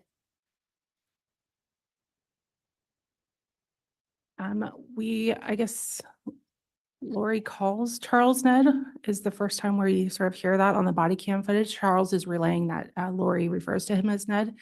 I don't know where that name comes from, no. I don't know if she brought it up or if Chad gave her that name. I don't know how that worked. And the searches from Chad were being done around the same time Charles is reporting that Lori's calling him Ned Schneider. It's around the same time, yes. You were asked about the potential for someone else to use Chad's email to do some searches. Potentially, yes. Did you find any searches in related to that email, to Chad's email regarding divorce or separation? Not that I recall. You were also asked about people changing phone numbers to hide an affair. Yes, Are there, in your experience, do people involved in criminal activity also switch phone numbers? yes. And then there was some talk about Melanie. Actually, let me back up. There was some extensive discussion regarding the killing of Charles Vallow and where JJ and Kylie were. Do you know where they were at the time Charles was actually shot? I don't believe they were there. I believe the report said that Lori took the children to, I think they went to Burger King or something. But I don't know if that was corroborated or not. And we talked about the phone attribution earlier, and with one of Chad's numbers, you'd made reference to attributing that number to him in part because of a mortuary call. Do you recall that? Yes, And that call to the mortuary, do you recall what day that took place? I believe it's July 11th, 2019, And when was Charles killed? the same day. And do you know where the mortuary was located that he placed that call to? In Arizona, but I don't remember which city. And Charles was killed in Arizona? That's correct. Then you were asked quite a bit about Melanie Gibb and David Warwick. Their names came up at least. Is that fair? Yes. Did Melanie, through your investigation, did you determine whether, or was there anything to indicate Melanie Gibb or David Warwick profited from JJ's death? Judge, objection goes beyond the scope. Overruled. I did not learn of anything why they would benefit from JJ's death, no. Thank you. I have nothing further. All right. I don't believe that opened any doors for additional recross. Did you have anything, Mr. Pryor? Judge, I would have a couple subjects, but if the court's determination is that there's nothing open for recross, I'll defer to the court's wisdom. All right, that'll conclude then the testimony of this witness. Practical Agent Heidemann, you are done testifying. Is this witness going to be recalled, do you believe?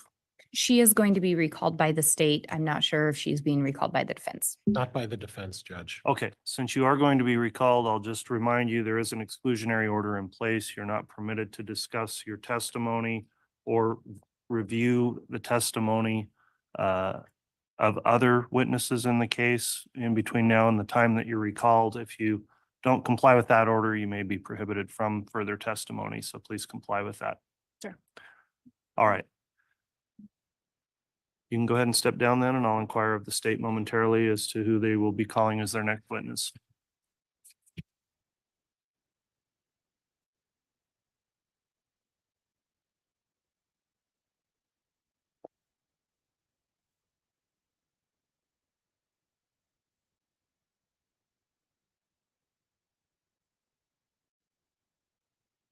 All right, who will the state call next? And thank you, Your Honor. I'm just looking at the time. I think it's about 15 minutes to 10. The next witness, I believe, will be on the stand for quite some time. I'm not sure if the court would like to take a break now or how soon you wanted to take the mid-morning break. My preference is to probably get started with this witness if they're a longer witness anyway, and then go for maybe another 30 minutes. So trying to take a break at about 10:15. I think so. I will try to keep an eye on the clock for that. The next witness is Detective Duncan. Okay. Go ahead and call your witness then.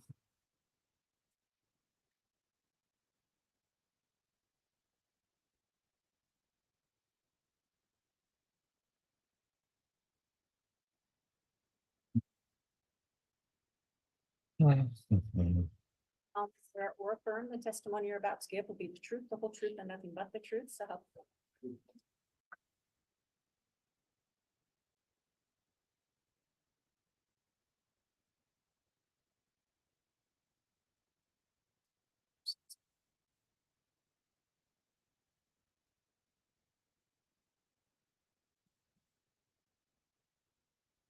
All right, the court will note that the witness, Detective Duncan, has been placed under oath. I am going to inquire as to whether or not you have viewed any of these trial proceedings because it is being live streamed. Have you listened in on any of the testimony that's been provided in trial since the case started? I have not. All right, thank you for that affirmation. With that, Ms. Blake, you can go ahead and inquire on direct if you'd like. Thank you, Your Honor. Would you please spell your name for the record? Good morning. My name is Nathan Duncan. It's Nathan. Last is Duncan, Duncan. Where are you currently employed? I'm currently employed with the Chandler Police Department in Chandler, Arizona. What is your current title and or position? I'm currently assigned to the robbery homicide unit as a detective. How long have you been with that unit? Robbery homicide unit, I've been there for 10 years. Have you held other positions within the Chandler Police Department? I have. I was hired with Chandler Police Department in year 2000, June of 2000, went to the academy, graduated in September. After graduating from the academy, I was a patrol officer for roughly 3 years. And after that, I went to the property crimes unit as a detective for approximately 11 years. Do you have any specialized training in order to be a law enforcement officer? So our training, like I stated, in June of 2000, we attend the Arizona Law Enforcement Academy as a program. I believe it was 16 weeks.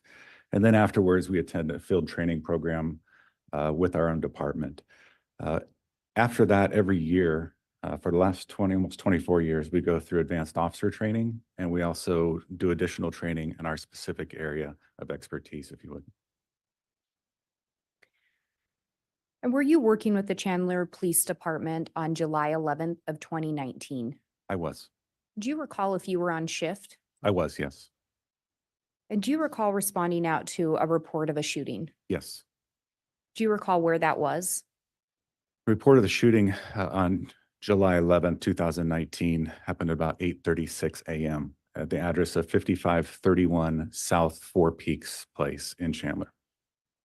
And you said the call came in about 8:36 a.m.? Correct. Were you one of the first responding law enforcement? I was not.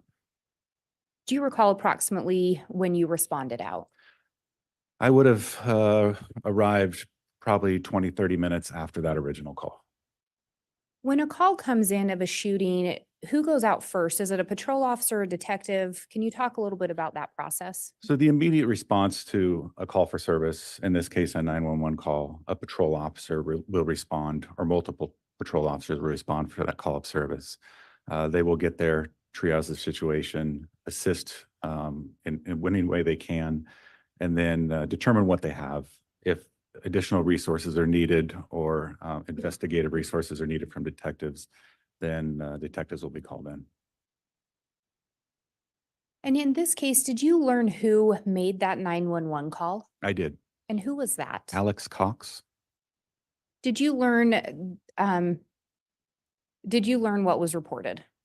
Yes, Alex had contacted 911 and reported that he had shot his brother-in-law, Charles Vallow, in self-defense.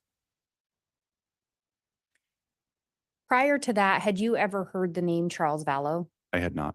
Had you ever heard the name Alex Cox? I had not. When you arrived on scene, were you given specific assignments? Yes, in homicide investigations, we were given assignments. The case agent in this case was Detective Nathan Moffett, and he will assign tasks, if you would. In this particular case, I was assigned along with Detective Coons to document the crime scene. And I think you've said, and that's common in a homicide investigation. Yes, there are many multiple parts to go into a homicide investigation, interviews, scene processing. So we have a team of 6 at that particular unit, so we will divide up tasks. At some point, did your role within the investigation change? It did. And can you talk a little bit about that?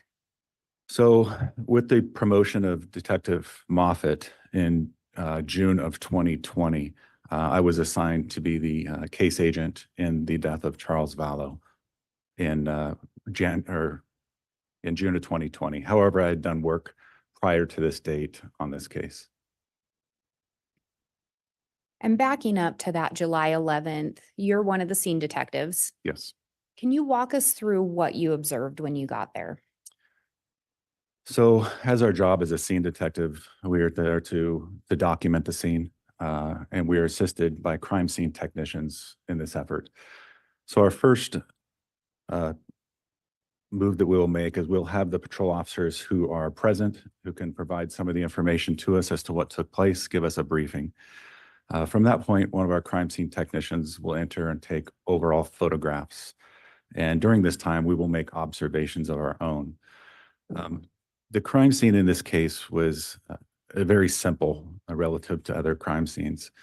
The residence on Four Peaks Place, single-family residence. You enter the residence through a front door on the west of the residence. As you enter, you come into a small foyer, and then it opens up into a large living room. This one was unique in which there was a wood plank floor. There was no furniture in this living room.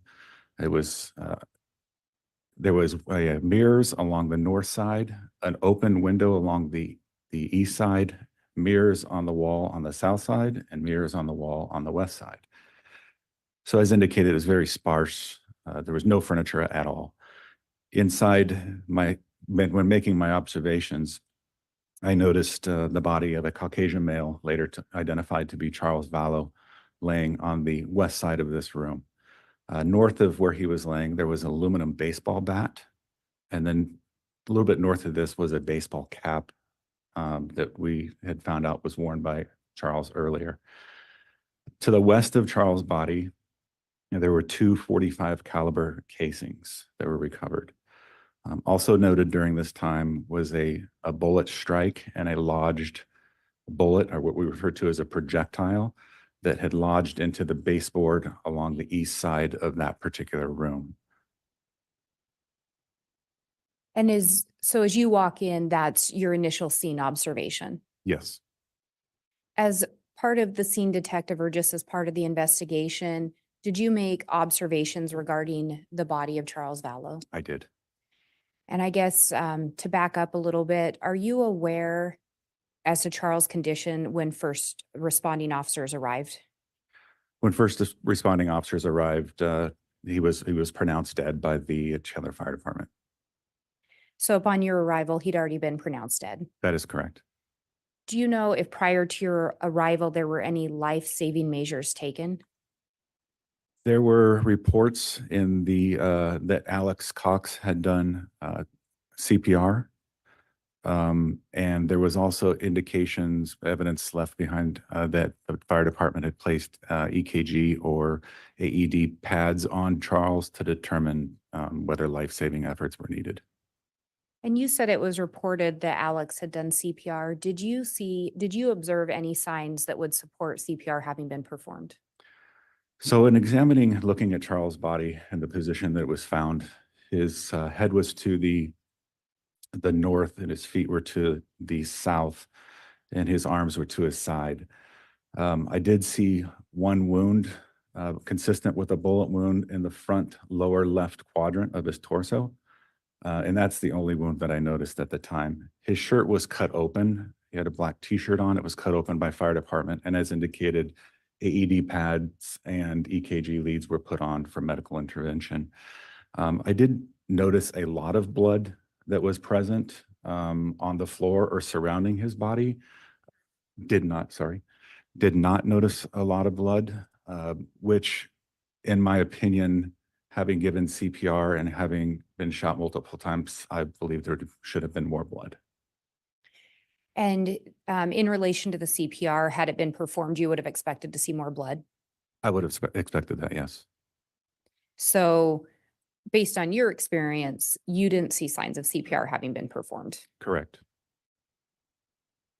And additional observations of Charles' body, were you able to see how many wounds he had initially? So as indicated initially, it was just the one that I noticed with the front of his body, the lower left quadrant of his torso. And at some point, did you notice any additional injuries to Charles' body? I did. And can you tell us what those were? So in this case, in all homicide or death investigation cases, when the medical examiner is coming out to assist in these cases, the body is considered evidence, and we do not touch the body until the medical examiner arrives. They have jurisdiction over the body. So my initial observations were that one wound consistent with a bullet wound to the front lower left quadrant. After the medical examiner arrives, they take their own series of photographs, and we provide them with information that we know at the time. At that point, the medical examiner will then begin to examine or manipulate the body as they choose. During this time, the AED pad that was placed in the center of Charles's chest was removed, and an additional wound consistent with a bullet wound was noticed in the center of his chest. Additionally, when Charles's body was rolled, there were two additional wounds on his back consistent with bullet holes. And when you talk about the two injuries to the front and the two to the back, did they appear to be, one being an entry wound, one being an exit wound, did they appear to be linked? We try not to make that determination at the time. A lot of that goes in as far as entry, exits, and we also do the totality of the circumstances. In this case, Alex had mentioned that he had shot twice, so we would assume that they would be entrance wounds and exit wounds. And so you talked about, Alex said he'd shot Charles twice, correct? Correct. Are you aware of what else Alex had claimed in relation to the shooting? As indicated, he claimed that he had shot him in self-defense. He had indicated that he had the baseball bat and Charles had struck Alex in the back of the head with the baseball bat and refused to drop the bat, and that's when he shot him. And based on your observations, were you able to form any opinion in your training and experience as to where they would have been where Charles would have been in relation to the shooting? Yes, so Alex had informed us that he was standing in the southwest corner of this particular living room as described, and he was facing in a northeast direction, and he and Charles were face to face with each other. He indicated that he shot him twice standing up, and he shot him twice in the chest from a standing position.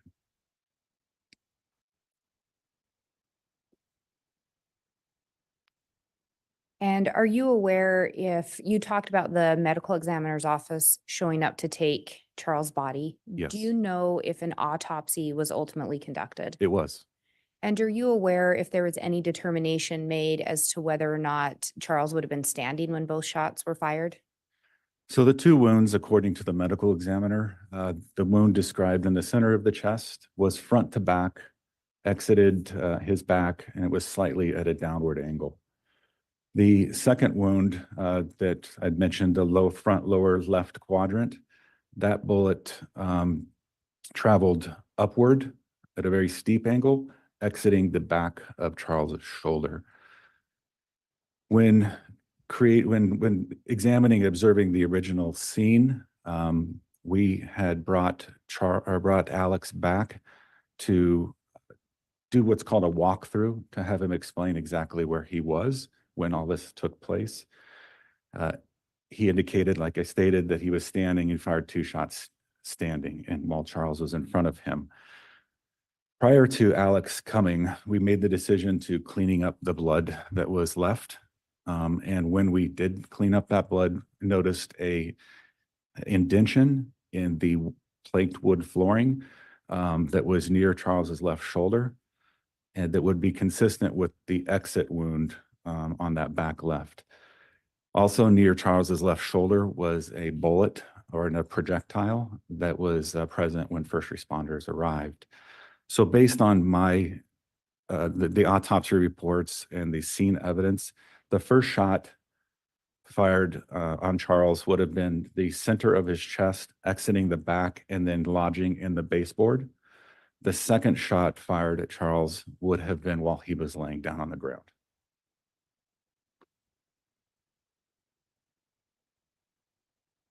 And you talked about this room either not having furniture or being very sparsely furnished. Based on your investigation, were you able to determine whether or not a struggle had occurred? Obviously, one thing we look at, we're trying to determine and prove or disprove the self-defense claim.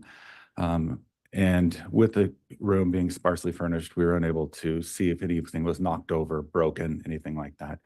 Charles did have some wounds or some abrasions to his knees. He was wearing shorts at the time. So he had some abrasions to his knees and also some scrapes on his hands or arms, some minor scrapes there. So those two things would indicate that a struggle took place, but other than that, there was nothing that would indicate that. And you talked about, we've talked a little bit about the blood in relation to at least the CPR. Was there any additional blood located in the residence? There was. And can you talk a little bit about that? So Alex had indicated that he had washed his hands in the sink at the residence. The only other location that blood was present, besides underneath Charles's body, was on the faucet in the kitchen sink.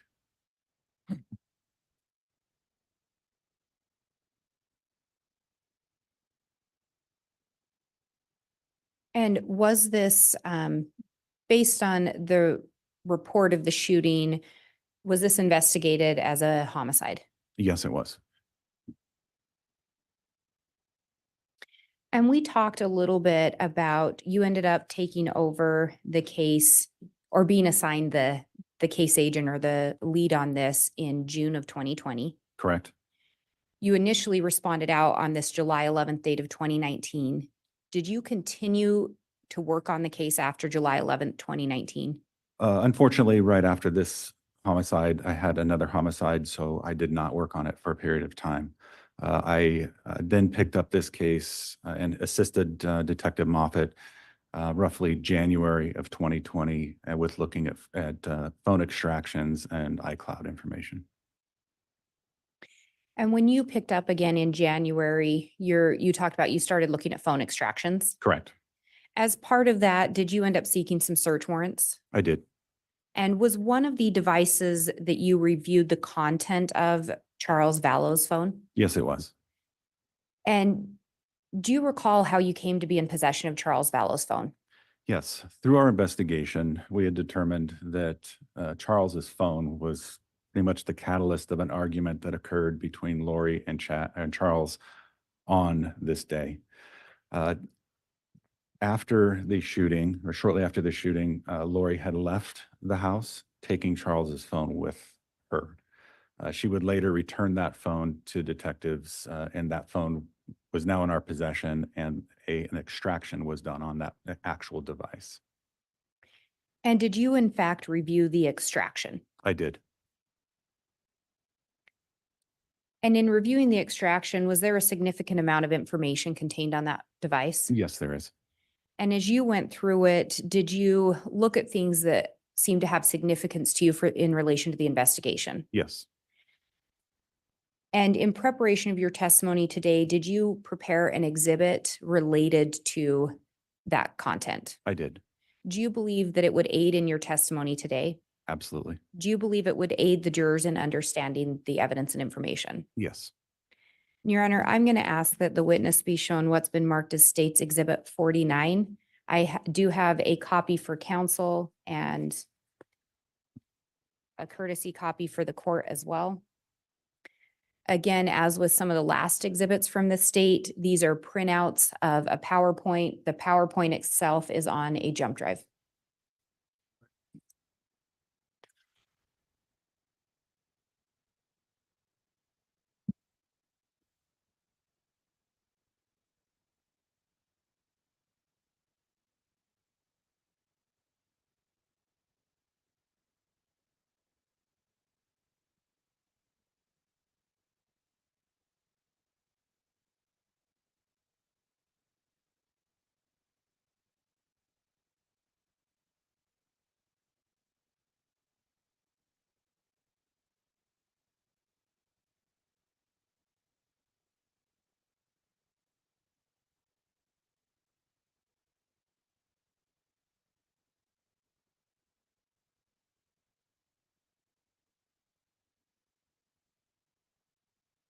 Counsel, these are three different exhibits, right?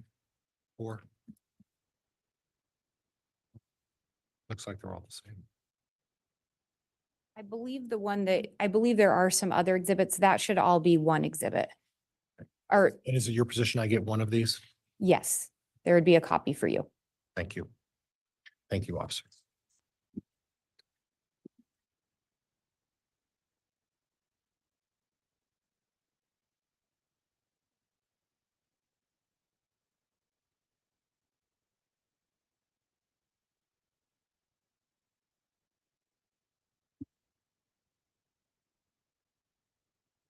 And Detective, I would ask you to just look through those if you could. Okay.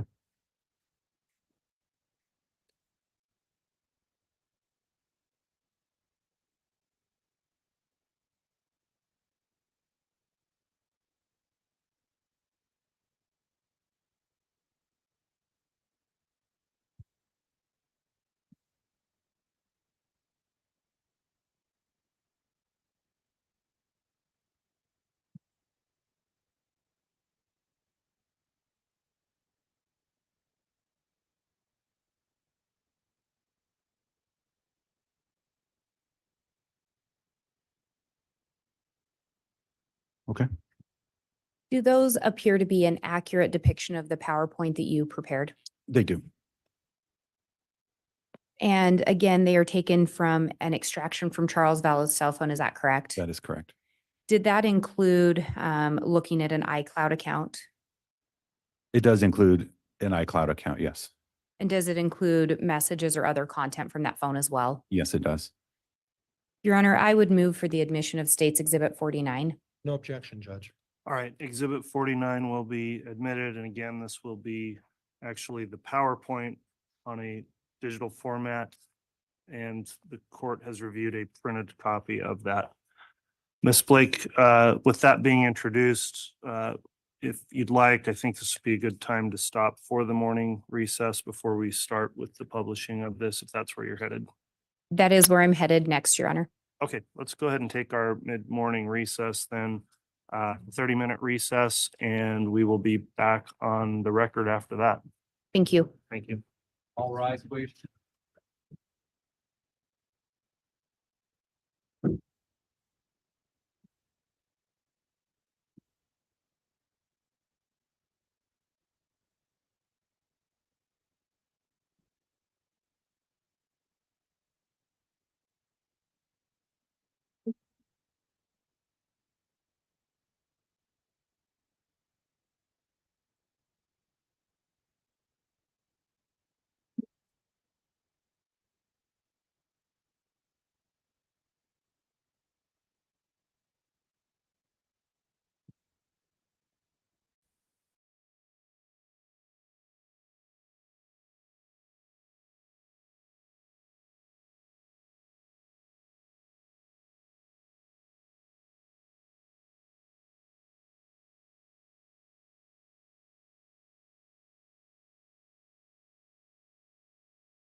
All right, I'm like half listening. Did I miss anything great, interesting? I keep popping back and forth.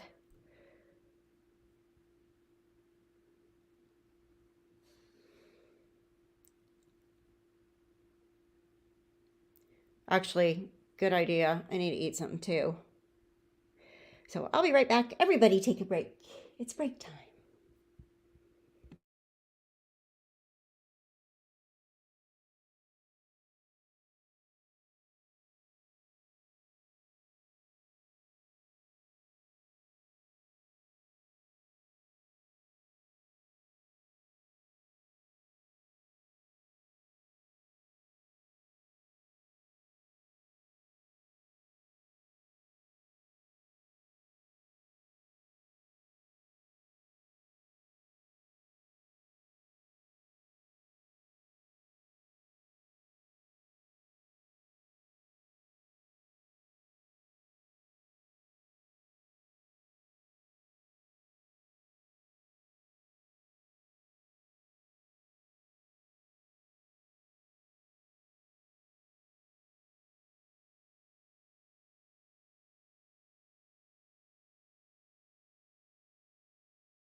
Okay, so when I leave to go to the airport, what should I do? I don't think I can just leave this chat going.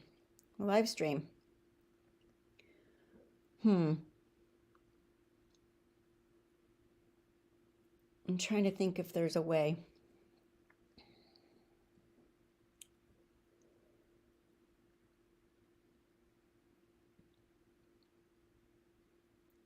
I could use my hotspot off my phone in the car and just take this out there and set it in the back seat.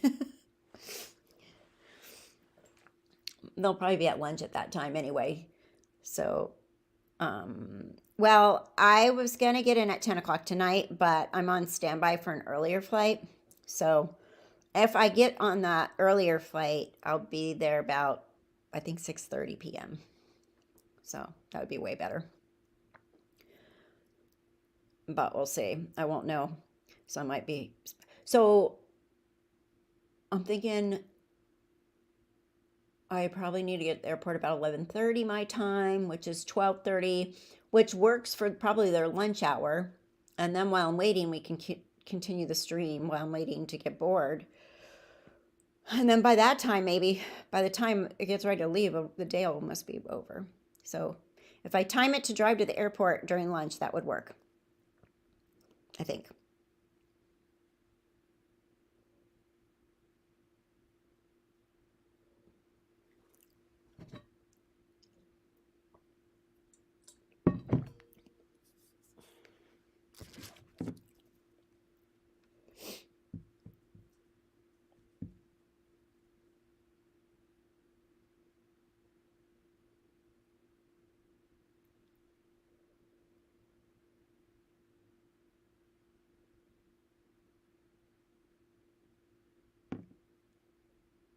Oh, there's something. There's an update on Noah McIntosh. Let's see. California man charged with killing his 8-year-old son and dissolving the body in acid is acting as his own lawyer. Oh, dear Lord. Oh, you gotta be kidding me. Bryce Daniel McIntosh, shown during his arraignment in 2019, told judge on April 12th, 2024, that he might not be ready for trial for 3 to 6 months. McIntosh is acting as his own attorney. I don't know if you guys are familiar with this case, but I've been watching it from the beginning, and I will go to some of this trial because it's local. He has been charged with torturing and killing his 8-year-old son, Noah, acting as his own lawyer,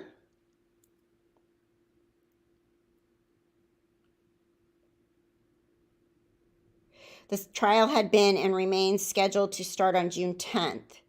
In the Riverside County Hall of Justice.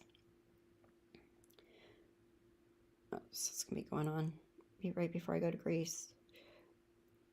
Bryce Daniel McIntosh, 37, was granted the request to represent himself in September, and Friday's hearing was his second since then. He wore a yellow gel jumper, signifying that he is in protective custody. He spoke matter-of-factly and appeared to have some grasp of the law. But Judge Charles Coos gently told McIntosh that he fell short, noting that he had failed to file proper paperwork to seek such a delay. You're treated no differently than an attorney, Coos told McIntosh. You can't just show up court and make that request. Coos noted McIntosh inexperienced in legal matters. That might come back to bite you at some point, the judge said. I understand, Your Honor, McIntosh replied. McIntosh, whatever. He explained that his investigator recently had knee surgery and was unable to work. He also wanted the DNA of his son Noah retested. I'm still gathering, reviewing, and collecting phase, McIntosh said. Coos said he might be willing to hold a hearing on McIntosh's request if he files it soon. God, this happened before the Lori Chad stuff, or right around the same time, and he still hasn't gone to trial.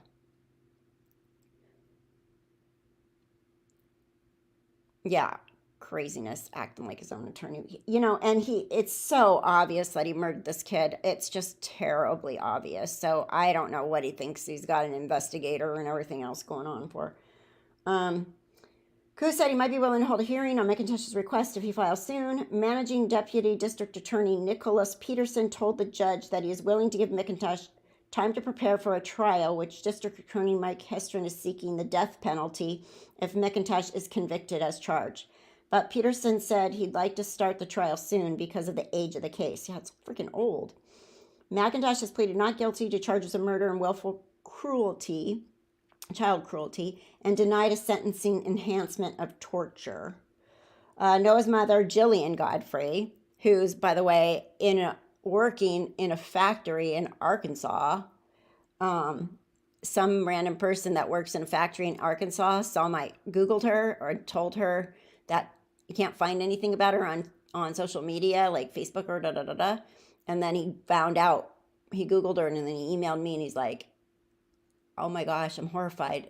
She's my coworker in a factory in Arkansas. Like, how is she in Arkansas? She hasn't even been sentenced yet. They keep rolling hers over because I know she has a plea deal. I don't know what it is. Noah's mother, Jillian Godfrey, reported March 2019 that Noah had been missing for several days, but that his disappearance had not been reported to police. Authorities allege that McIntosh had been abusing Noah, including handcuffing him while holding him in hot and cold water for hours. Noah also once showed up to school without pants. Riverside County's Child Protective Services investigated but did not take Noah away.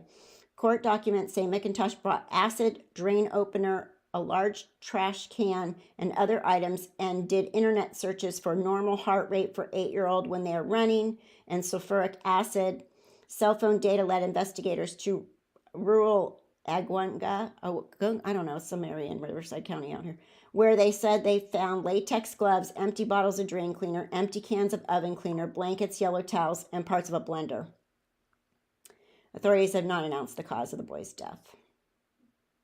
This is a horrible case. Horrible.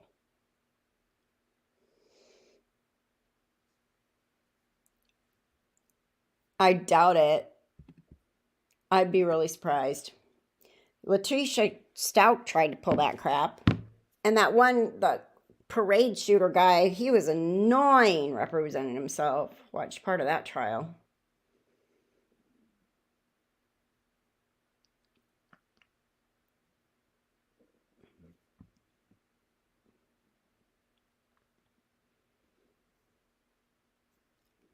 So they'll probably give him more time. They keep delaying that trial. It's been ridiculous. I feel like I keep watching and every so often it's like there's a court date and then it's moved and moved and moved.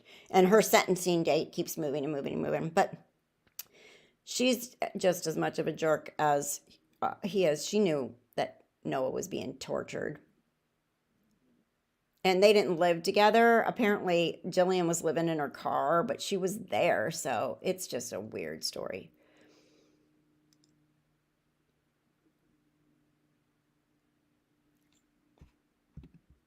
My dad would do stuff like that, try to represent himself. One time he called the judge a little dork and threatened to pull him over the bench. Oh my gosh, Jenny, you got your own movie, Lifetime movie there in your house, your family, your dad.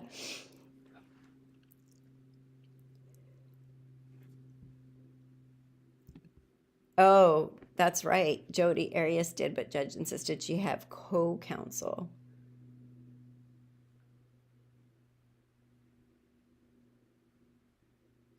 Tyrone Tucker is doing good, though. Treehouse murder. He won a retrial, hung jury. Oh, interesting. I don't know that. I don't know that case.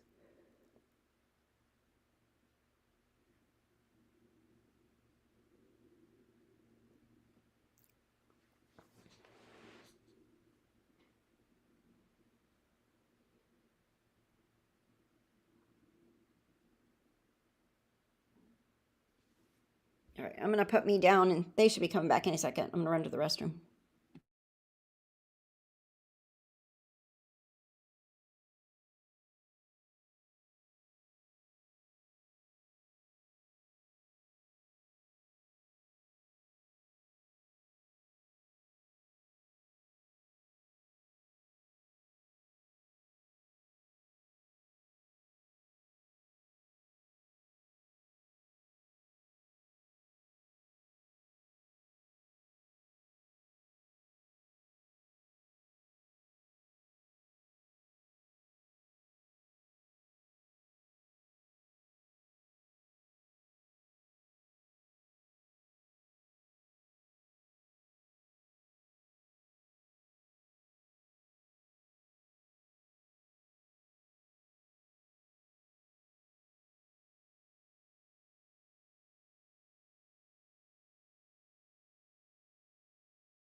Thank you. Please be seated.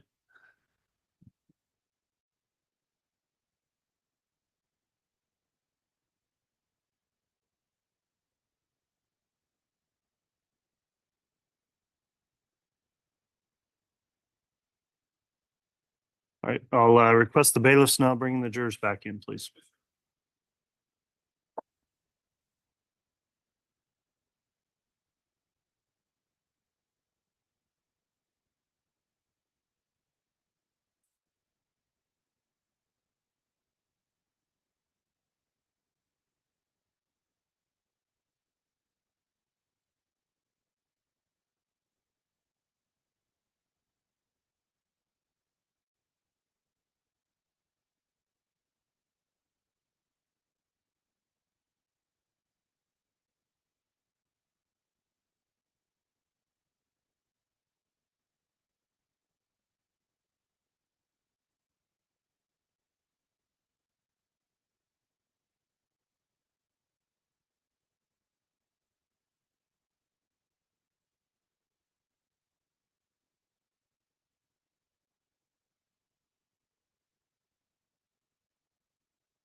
All right.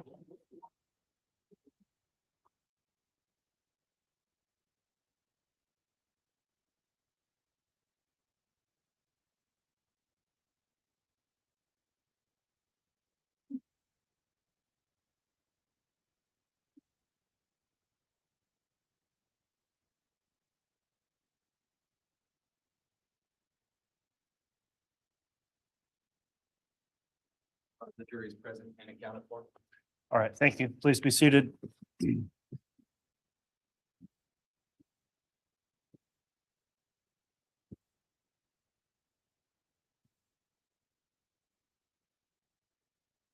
All right, we are back on the record now on KCR 22-21-1623, State of Idaho versus Chad Daybell. Just concluded our mid-morning recess. And just before that, Ms. Blake, Exhibit 49 had been admitted. Detective Duncan is still on the stand under oath, and if you'd like to continue your direct, you may do that. Thank you, Your Honor. The state would ask to publish State's Exhibit 49. All right, you are allowed to do that.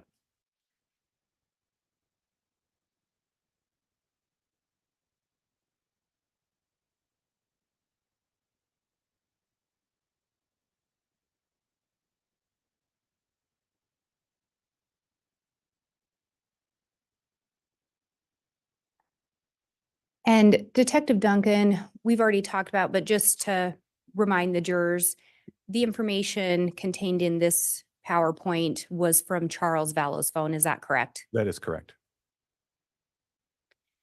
And on this slide, can you please read this into the record? Yes, I can. Hello, Chad. I hope you are doing well. This is Charles Vallow from Arizona. We really enjoyed having you stay with us back in November when you came to the Preparing a People conference. I appreciated you taking the time to talk to me about the book I've been working on. Well, more than 6 months later, I still haven't made much progress on it, but I feel an urgency to get it done. As the managing partner of Right Planning Group, I'm going to have the opportunity to speak at various conventions beginning in the fall, But everyone says I need to have a book available that summarized my life and shares the principles I follow. So I will cut to the chase. I'm willing to pay you well to help me get this book into shape as my ghostwriter. I really liked your autobiography and the tone you took in sharing experiences without preaching. Is there any way you could come here for a couple of days and help me get the book underway? I feel talking in person would be much more valuable than a phone call or video chat, mainly because I would like you to read through some of my journals and explain to me how the publishing industry works. It would help me know whether I truly have a book in me and whether you want to team up on it. I played minor league baseball and have plenty of stories that my audience could relate to, along with the knowledge I've gained running my own company. So I do feel the book would contain valuable information even beyond the convention circuit. I'm out of town until Sunday, but I would gladly fly you down here next week before the holiday and cover your expenses. You could stay in our guest room like before, or in a hotel if you prefer. I hate to take you away from your family, but I know this book is vital to my speaking success. I understand if you don't want to take part in the project, but I would definitely make it worth your time. With admiration, Charles. And through your investigation, what did you learn in relation to this email or this message, if anything? So this particular message was a document that, in looking at Charles' additional phone records, he had indicated to Lori, as well as to Lori's brother, Adam Cox, that he had found this on Lori's computer. This would have been the first letter to which he mentioned Chad or suspected Lori of having an affair with Chad. And at some point, were you able to learn if this particular email was associated with a specific email address? It was not. And did you learn whether or not this was actually written by Charles? All indications in Charles's phone and content that when he's sending this to Adam and to Lori is this was fictitious and this was not created by him.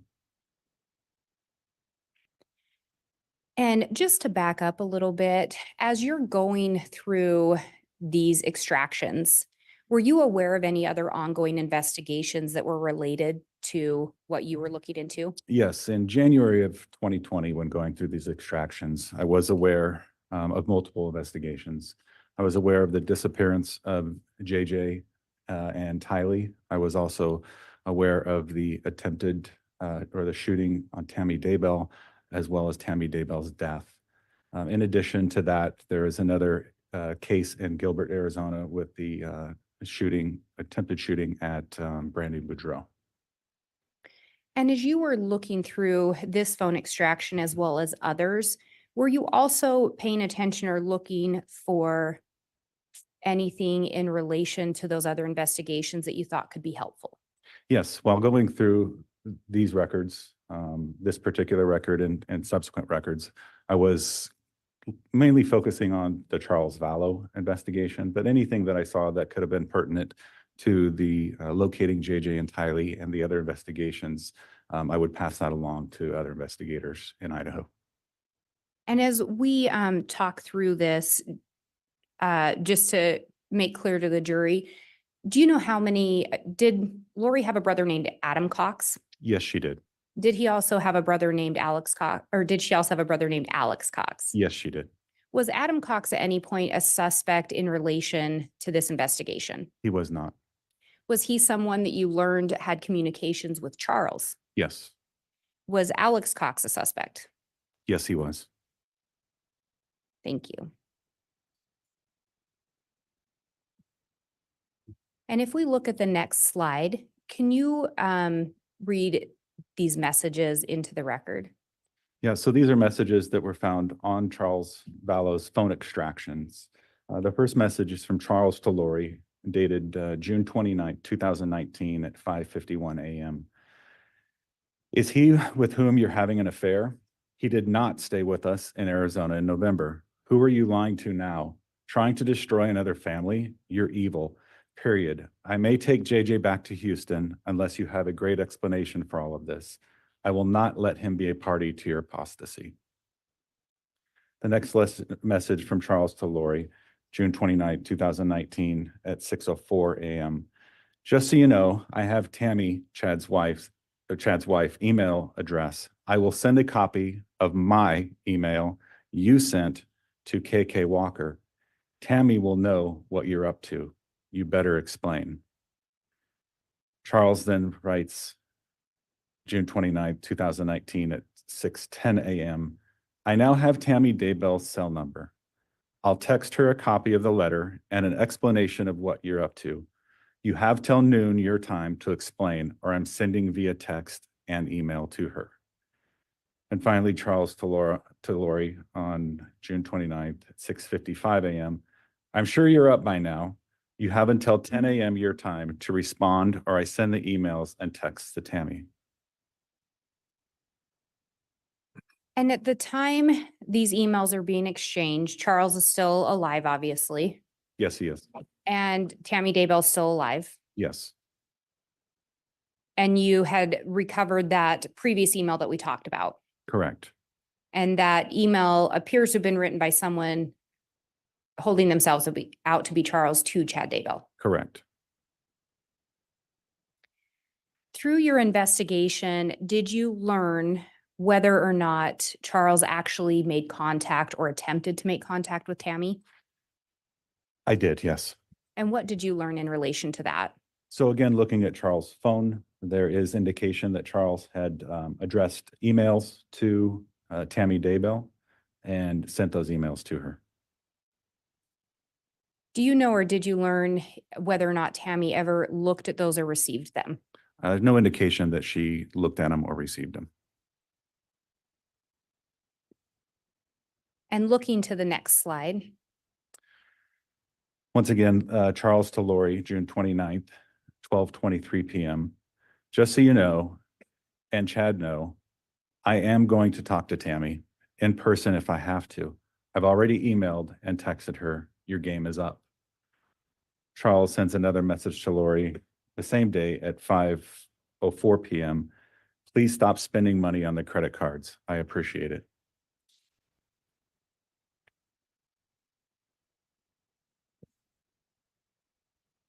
And this is a continuation, it appears, from the conversation we were just looking at in the previous slide. Yes, it is.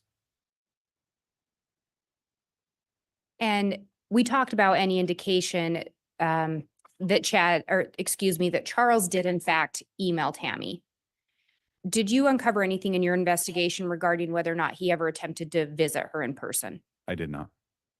And so we don't know, no evidence that he did. Correct. And looking at this date of June 29th, this is just a few weeks before Charles is shot and killed. Is that correct? Correct. And turning to the next slide, when we talk about the email, is this the one you were referencing? Yes, it is. And could you read this into the record? So the first email from Charles Vallow to Tammy Daybell, and it was sent to tdaybell@sugarsalem.com on June 29th, 2019 at 9:06 is the stamp that was on the email. Tammy, my name is Charles Vallow. I have some vital and disturbing information regarding your husband and my wife, Lori. This is your work email, so I'll wait to send you the evidence that is very disturbing. You may call or email me from the address where you can receive the information.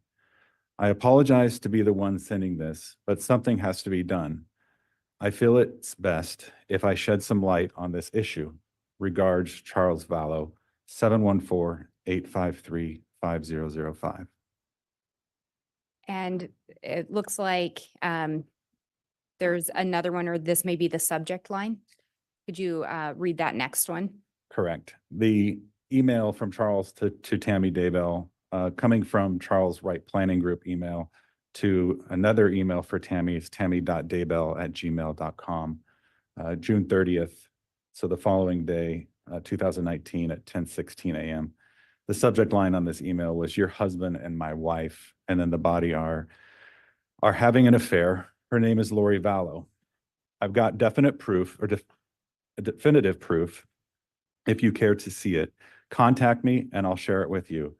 It's devastating, I know, but the truth needs to be shown. Charles Vallow.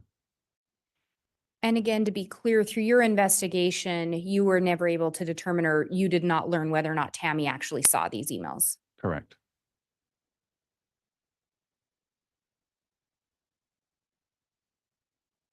And then can you talk about what we're seeing on this slide here? This is another email from Charles Vallow, a Gmail account to chad.daybell@gmail.com, sent 6/29/2019 at 9:32 a.m. The email reads, Chad, I'm Lori's husband, but I gathered you already knew this. She sent an email yesterday, supposedly written by me, to KK Walker, inviting you to Arizona next week and to ghostwrite a book I'm supposedly working on. It's preposterous. I happened to run across it as she left her computer at our Houston home. I am not paying anybody for anything, and I am not writing a book. Either you or Lori need to tell me what's going on, or this will be exposed for all to see. Regards, Charles Vallow, 714-853-5005. And does your wife know you have several of Lori's dance videos? Explain how that is in any way appropriate. She sent them to you at your request in January, Charles. And relating back to that first email, when we talk about the belief it wasn't drafted by Charles, did this play into why you believed that it was not drafted by him? Yes, it did. Is there anything else about this that drew your attention? So this, obviously Charles mentions a KK Walker, an email sent to KK Walker. So through this information, we were able to locate the KK Walker account of KK Walker 75 at yahoo.com. And ultimately, were you able to link that KK Walker email to any particular person? Yes, And who was that? Lori Vallow.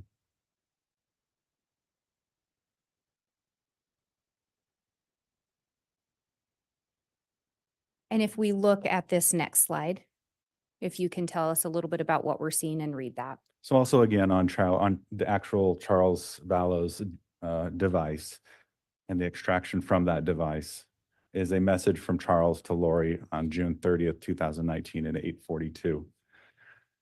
Lori, I know you don't care much. I know you don't much care how I feel, but just imagine this. How could my actions or breaking your heart result in what you've done? You accuse me of infidelity, but it's you who have been having an affair. It just keeps killing me. Maybe that's your goal. How can you live with yourself destroying our life, Mel and Brandon's, probably Mel and Brendan too.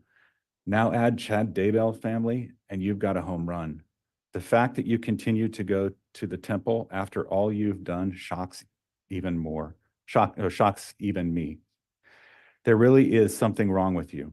I really don't want to do what I have to do, but you have to be exposed for what you really are. You won't even deny it or talk to me as to your reasons. That's what's amazing to me. You could allay some of what's about to happen, but I don't think you will. Lying has become second nature to you. You have been impressive in blaming me for all that's happened. You have destroyed me. I've never been lower in my life. It's you that has done it. Please tell me why, please. I will slow or minimize what's about to happen. It's you who has caused it. We have a son to raise, but that's all we have in common. I will work with you in his best interest and will be there Monday evening. You owe me an apology for all the false accusations you've made. You know I've been entirely faithful to you since the first day we met. I deserve an apology from you. Please respect that much. So this message is sent around the same time the messages are being sent to Chad confronting him about the affair, correct? Correct. And this is also sent around the same time Charles reaches out to Tammy. Correct.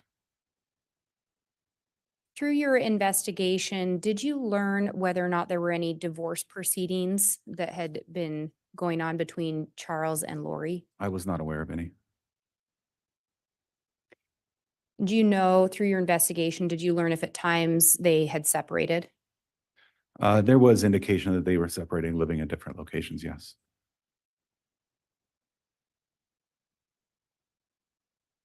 And on this next slide, can you talk a little bit about what we're seeing here and then read these into the record? Yes, once again, additional messages found on Charles Vallow's device. Charles to Lori, July 1st, 2019, 10:31. I'm going to Idaho first to meet with Tammy Daybell. Lori to Charles, July 1st, 2019, 10:32 a.m. She won't see you. She is my friend. She won't listen to you. Go ahead. You're ridiculous. Are you coming to JJ for the 4th or not? Charles to Lori, July 1st, 2019 at 10:37 a.m. Then you tell me why you used my name and a fictitious email to send a BS email about a book I am having him ghostwrite for me. It's fraud and a lie. There's no other reason for it other than to get him to Arizona or AZ, get him in AZ and have an excuse for his wife. Charles to Lori, July 1st, 2019, 10:38 a.m. You did this.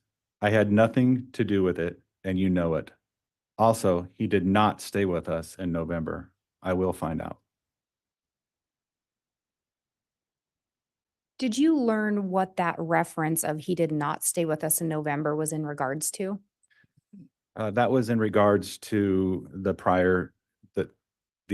letter found on the Chad's device, and then also another, what is a KK Walker email where Chad was being requested to come to Houston. I believe those were the two. And one of the emails referenced him being in Arizona the previous November, Correct, and that would have been November of 2018. correct. And there's also a response there from Lori saying she's friends with Tammy. Yes, Did you also review data in relation to devices or accounts linked to Lori Vallow? I did. In your review of those, did you find any communications between Lori and Tammy? I did not. Any indication that they were friends in those devices, at least? No, Did you find communications between Lori and Chad? I did. And on this next slide, can you talk a little bit about what we're seeing here and then read it into the record? So once again, in Charles Vallow's actual phone extraction, the day of his murder, and these text messages take place between 7:35 a.m. and 7:37 a.m. between Charles and Adam Cox, who was Lori's brother. Charles sent Adam a text, "Al is here." Adam responded, "At Lori's?" Adam responds, "Really? I wonder why he never called me back." Adam responds, "They are planning something." Charles responded, "Absolutely." Adam responded, "I was supposed to spend the night at his house last night. She probably blocked that." Charles responds, "What you do is up to you." And up until this slide, or actually, excuse me, just the slide before this, we're talking the beginning of July when he and Lori are exchanging those messages. Is that correct? So from June 29th was when that letter was discovered and the communication starts. So up until then, yeah, or from that day on, yes. And you indicated this is the day that Charles is killed when these messages are exchanged. Yes, it was. And again, Adam Cox is one of Lori's brothers, Yes, and he was not a suspect, correct? correct. And when we look at the time that these are exchanged, it's early in the morning. Yes. Were there any additional communications on Charles' phone after this? There were not. Charles was shot and killed shortly after these messages were exchanged. Correct.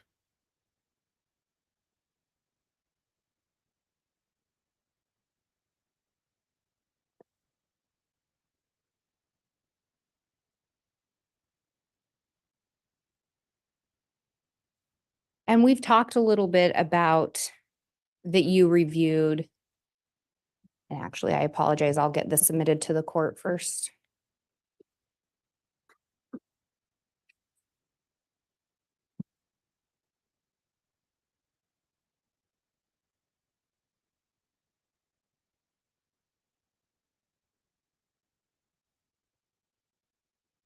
And we've already discussed a little bit that as part of your investigation, you also reviewed some accounts associated with Lori Vallow.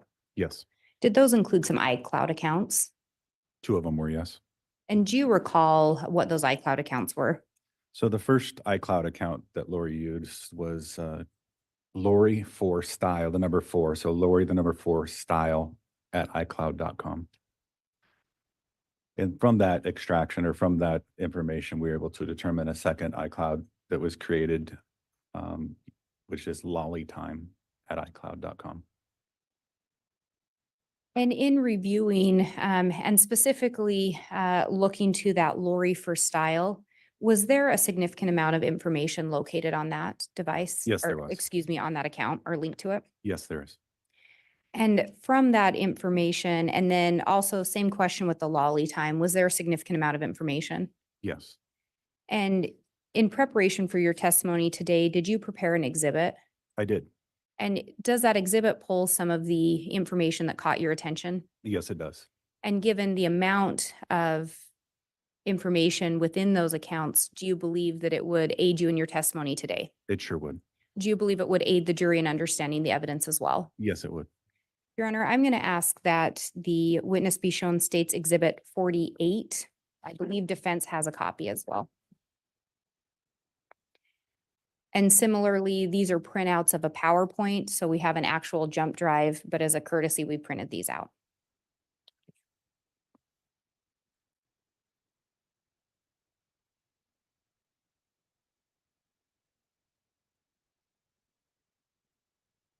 I already have a copy. No objection, Judge. Okay, I'll just quickly review them.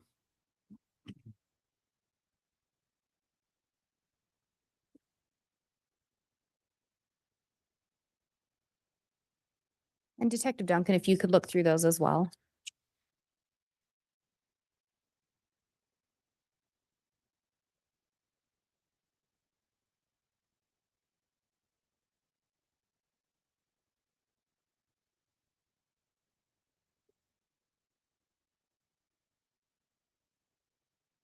All right, I'll note there is no objection to the offered exhibit 48. The court will admit the exhibit, noting again, the actual exhibit's a PowerPoint XLS digital file, and what the court's reviewed is a print-off version of that.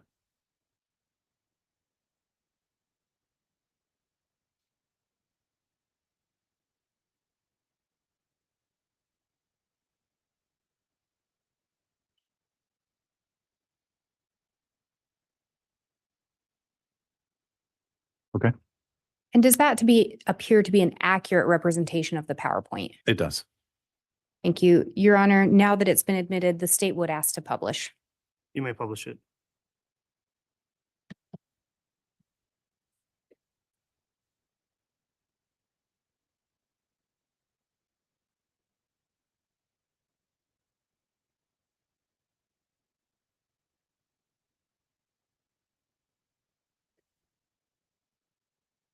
And you talked about the first iCloud account. What are we seeing on this particular slide? So on this particular slide, I'm showing you the Lori for style at iCloud.com account username. Under this account, these 4 numbers are registered under that account. And as you went through the account, is that where you located these numbers? Yes, And so these are numbers that ended up being associated with Lori Vallow, is that correct? that is correct.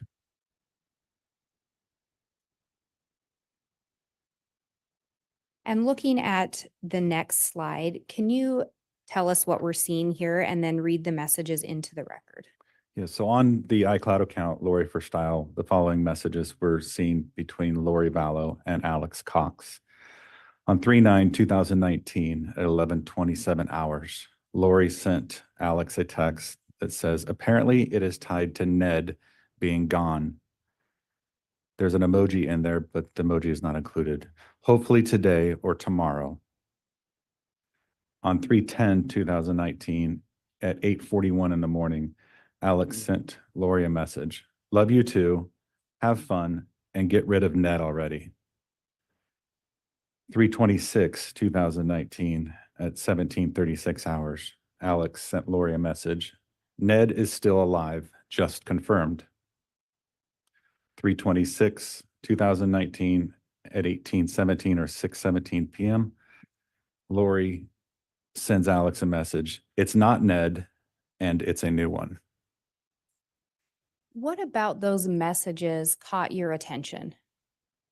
So in the weeks and months following the death of Charles Vallow, we received information that Charles was possibly killed by Alex because he was a dark spirit or a zombie. The name Ned is a name that even Charles would tell people that Lori was referring to him as. So the name Ned is the dark spirit's name that was given to Charles Vallow. And in that last message, we see reference to it's not Ned, it's a new one. Did you learn anything in relation to what that message may have been referencing? To me, and Judge, I'm going to object. That calls for speculation. I'll sustain that. Through the investigation, you reviewed other phone records. yes, And did you discuss the investigation with other individuals involved in it? yes, And did you review reports and interviews? yes, And based on your review of that through your investigation, were you able to make a determination as to what that may have been referencing? yes. Judge, and I'm going to renew my objection that it's speculation. And Your Honor, if I may respond. Go ahead, Ms. Blake. Your Honor, I think under the collective knowledge doctrine, the officer's already established that if he can answer from his investigation what he believed it to mean, and it in relation to, although I haven't heard it, any hearsay, I think under the collective knowledge doctrine, it's not being offered for the truth of the matter. It's being offered as to what the officer determined in the investigation. All right, well, Ju- go ahead, Mr. Pryor. May I Yes. respond? Judge, using that notion that it's as part of the investigation, it still calls for this officer to make a guess as to exactly what is meant by a particular phrase. So regardless of the investigation, regardless of whether he's looked at documents, he's still guessing. He's speculating, he's hunching, and he's not able to do that, and he's not allowed to do that. All right, well, there's been some additional foundation laid. At this point, I am still going to continue to sustain the objection, just looking back at the question, which was whether or not the witness was able to make a determination as to what that may have been referencing. So I do think it's speculative at this point, Ms. Blake. Any additional foundation you could lay may change that. Through your investigation, did you learn if Charles was designated by any other names? Yes. And what were those names? Garrett and Hiplos. And based on that, what was your belief with regard to it's a new one? A new entity or a new dark spirit. Thank you.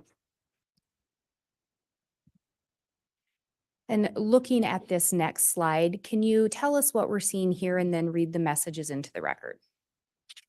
So on the Lori for Style account, you see messages between Nicole Earl and Lori Vallow.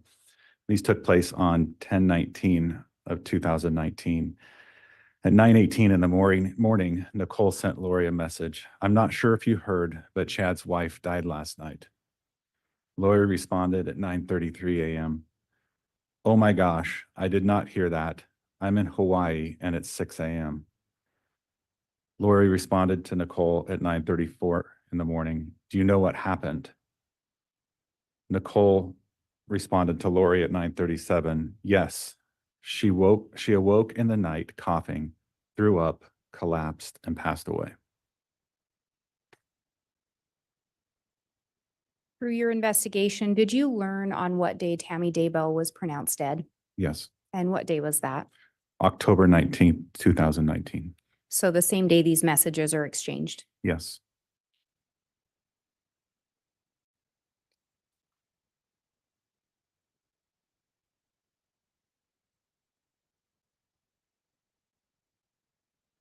And we talked before that as you were looking through these, you were also cognizant of some other active investigations. Correct. Did you pass this information along to other law enforcement? Yes.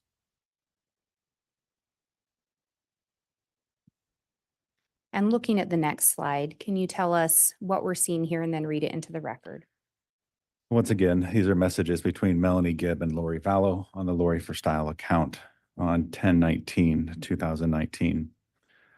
Melanie Gibb sent Lori a message at 1:16 p.m. I heard what happened to Chad's wife. Oh my gosh. Lori responded to Melanie at 1:18. Hello, what?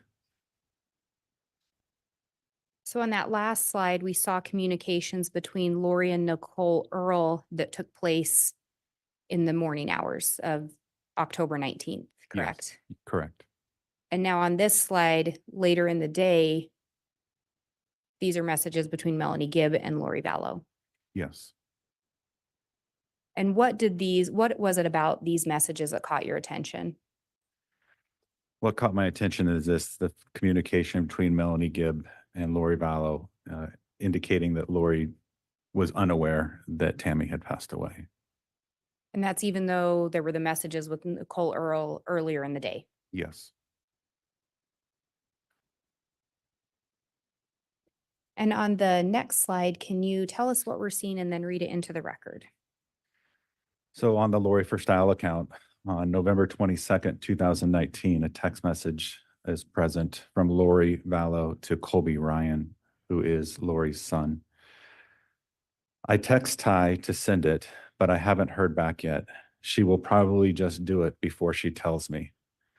Hope you got the Venmo. Ty said she sent it late. I'll call you when I get a break. Hope you're having a great day. I love you so much.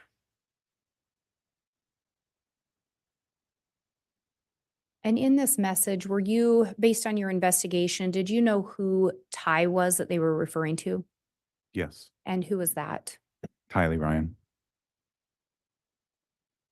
Did you learn when the last known sighting of Tylee was? I believe it was the beginning of September 2019. So this message is sent months after the last known sighting. Yes.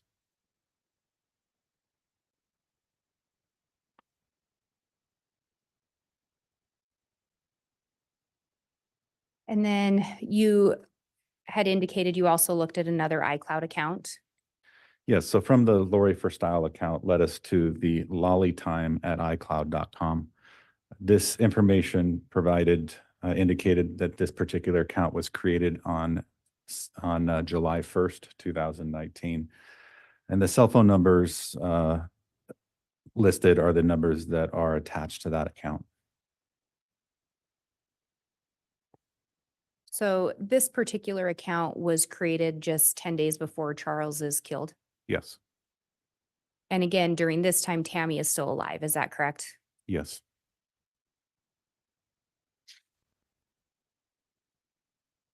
Turning to the next slide, can you tell us what we're seeing here and then read it into the record? Yes, this is communication found on this iCloud account between Lori Vallow and Alex Cox. On July 9th, 2019 at 1:49 p.m., Lori sent Alex a message stating, "So the plot thickens. Call me when you can." She sends another message to Lori, or another message to Alex Cox, 7/9/2019 at 9:50 p.m. Getting sleepy, so I'm going to need you to stay close to me the next couple days. Mel too. She can't go to Utah. They are planking some kind of intervention, but want Mel out of the way, so I'm left alone. I need to come get the stuff at your house tomorrow and secure it. Lots to do. Thank you for standing by me. It's all coming to a head this week.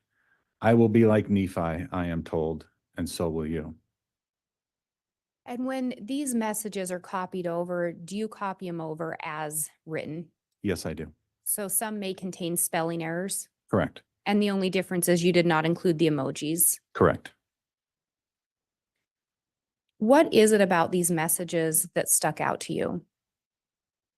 This is 2 days before Charles would have died. Also in looking at Charles Vallow's account, Charles was talking with Adam Cox about planning some sort of intervention, if you would, and talking to Lori about her radical beliefs and the letters that he had found. So this stood out to me as some sort of plan that was taking place. And again, this is just 2 days before Alex shoots and kills Charles Vallow. Yes, Were you able to determine who the Mel is that's being referenced in that second text? that is Melanie Boudreau. And who is she in relation to Lori Vallow? That is Lori's niece.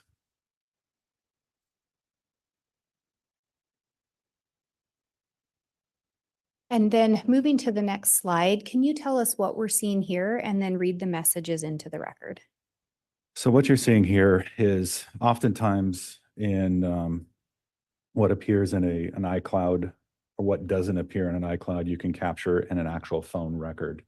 Phone records and phone extractions are different. Phone extraction it's a copy of the actual device, where a phone record or a phone, they call them call detail records, are actual phone calls, text messages that are sent, and records are retained by the actual phone carrier. So in looking at a timeline of Charles Vallow's death, I was able to look at Lori Vallow's phone call detail records, and I noticed that there were phone or messages, text messages between Lori and Chad the day of Charles Vallow's murder. The times are at 6:12 a.m., 7:01 a.m., and 7:33 a.m. There is a record that this text occurred, but there's no content of what the actual text is. And through your investigation, were you able to determine a span of time in which you believe Charles Vallow to have been shot? Yes. And when was that? Based on our investigation, you look at the record of Adam Cox and the last message sent by Chad and Adam, 7:37.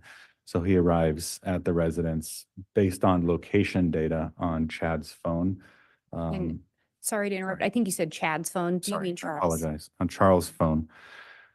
So Charles Vallow had location data on his phone, so it shows when he arrives. So it's around that 7:30 timeframe that Charles arrived at the Four Peaks address, and then obviously the call placed by Alex Cox at 8:36, indicating the shots. So somewhere between the 7:30 and 8:30 timeframe. And so these messages with Chad are essentially stopped just before Charles arrives or around the same time. Correct.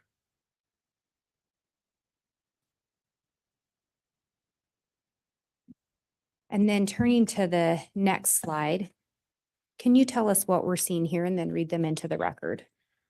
So these are text messages between Lori Vallow and Chad Daybell, and the text messages were on July 18th, 2019. Lori sent Chad a message.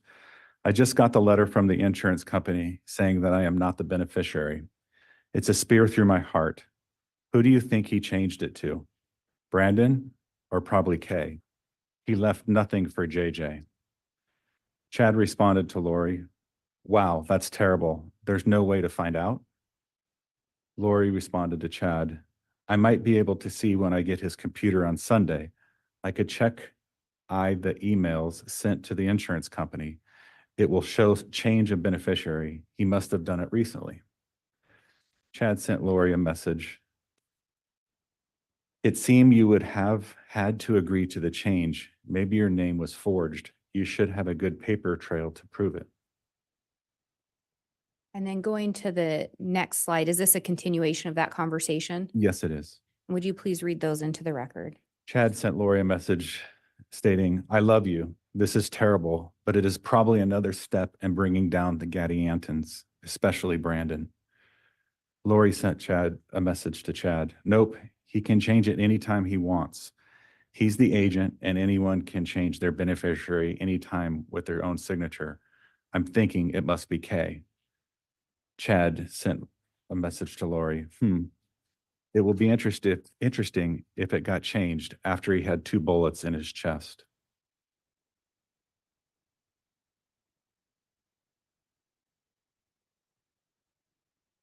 So these messages were exchanged just 7 days after Charles was shot and killed. Correct. What was it about these messages that stood out to you? Obviously, what stood out is the Lori's concern with beneficiary money from a life insurance policy that she felt was coming to her after Charles's death. And at the time these messages were exchanged, had Arizona publicly released how, or if you recall, had they released how Charles had been killed? I don't recall. But it's just 7 days after. Correct.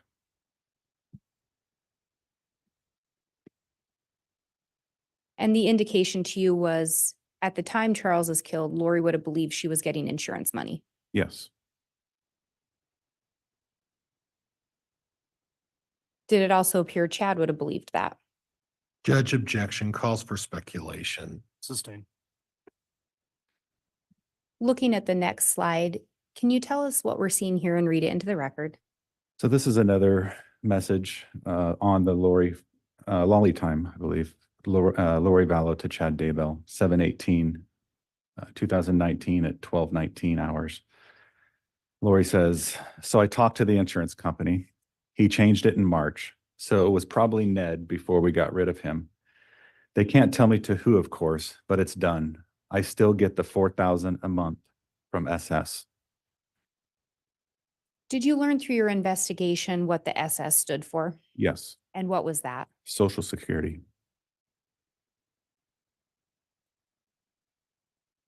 And did you learn through the investigation whether or not Lori was getting Social Security money or if her kids were? Yes, she was. Yes.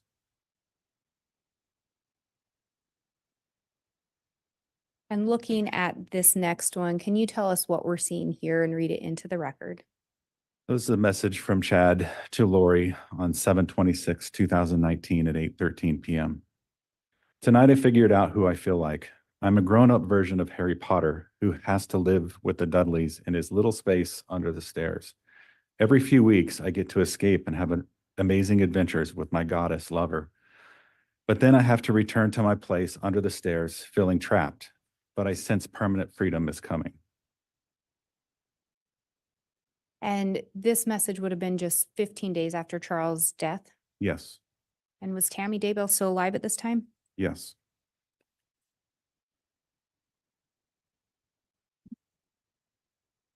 And then turning to the next message, if you could let us know what we're seeing here and then read it into the record. So on 7/30/2019, Chad sent a message to Lori. An SMS message is just a text message that read, I got the inspiration to go back to my original death percentages that help us track Charles, Ned, etc.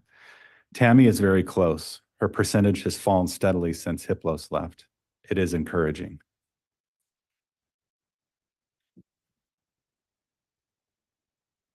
And through your investigation, I think you've already talked to us about it, but did you learn who Ned and Hiplos were referring to? Yes. And who was that? And those were dark spirits that Ned and Hiplos and Garrett were dark spirit names referring to Charles Vallow. And in this, there's reference to helped us, correct? That's what I see, yes. And this was from Chad to Lori? Yes.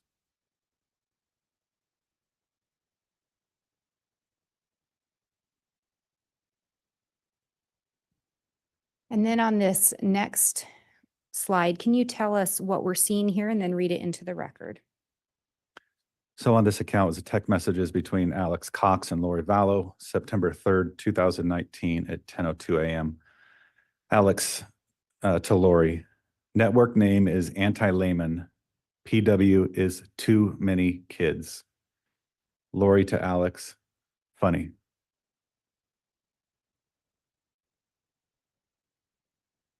And through the investigation, did you learn the last known sighting of Tylee was around September 8th?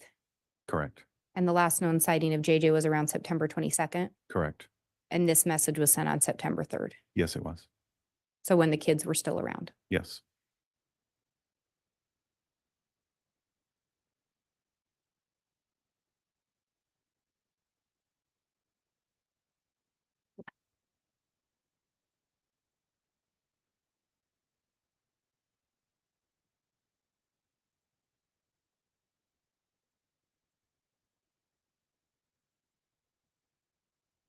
Your Honor, that exhibit is ready to be submitted to the court. Very well. Thank you, Ms. Blake.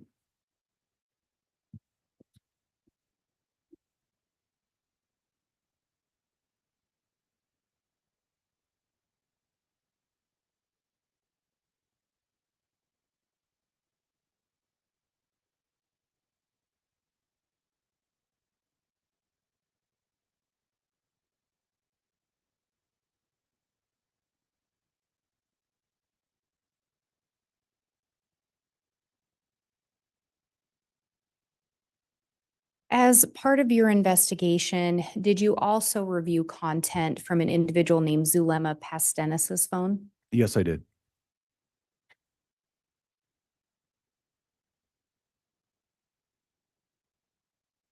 And you've already referenced and talked about looking into content on Lori's iCloud accounts, correct? Correct. And we just saw some of that. Yes. In looking at Zulema's phone and some of the iCloud accounts, did you end up creating another exhibit? I did. Yes.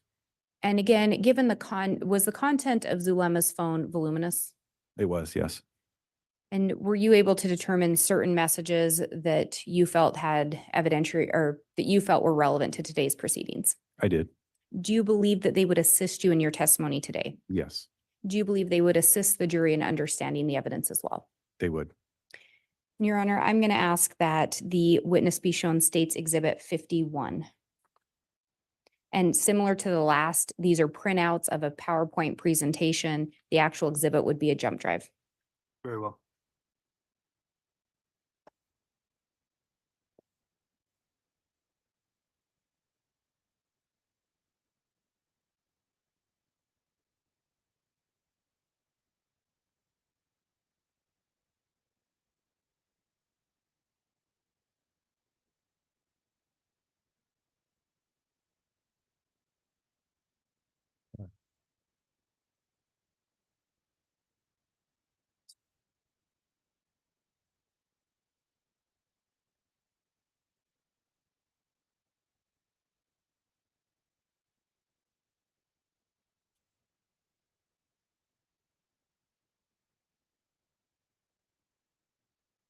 And Detective Duncan, would you just look through those?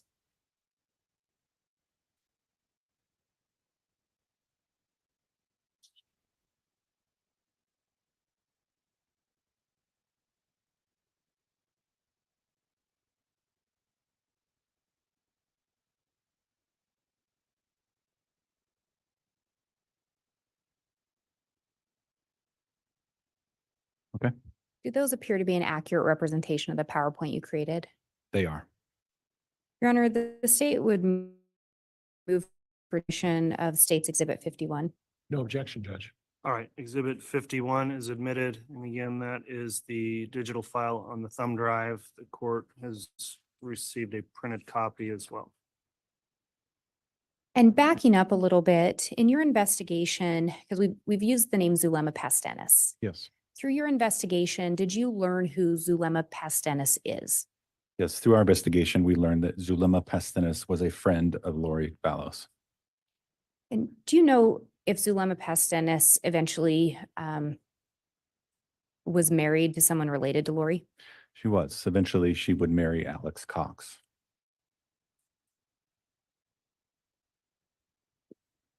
And we talked a little bit about Ned and dark spirits. Did those kind of things come up through your investigation? Yes, they did. And in looking in Zulema's phone, was there reference to things of that nature? Yes, there were. Your Honor, I would ask permission to publish State's Exhibit 51. You may.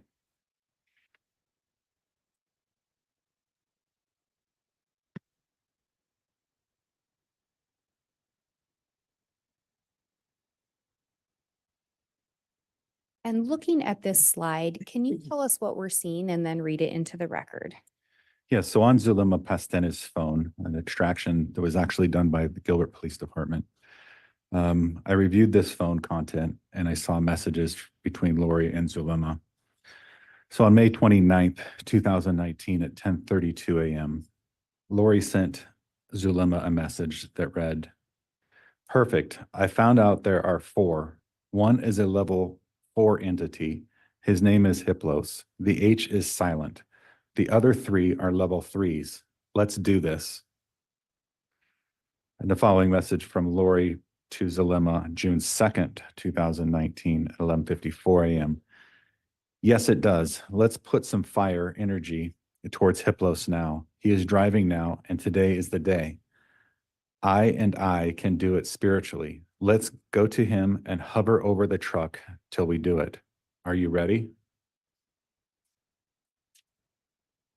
And looking at the next slide, if you could tell us what we're seeing here and read these messages into the record. So the messages continue. July 2nd, 2019 at 7:52 p.m.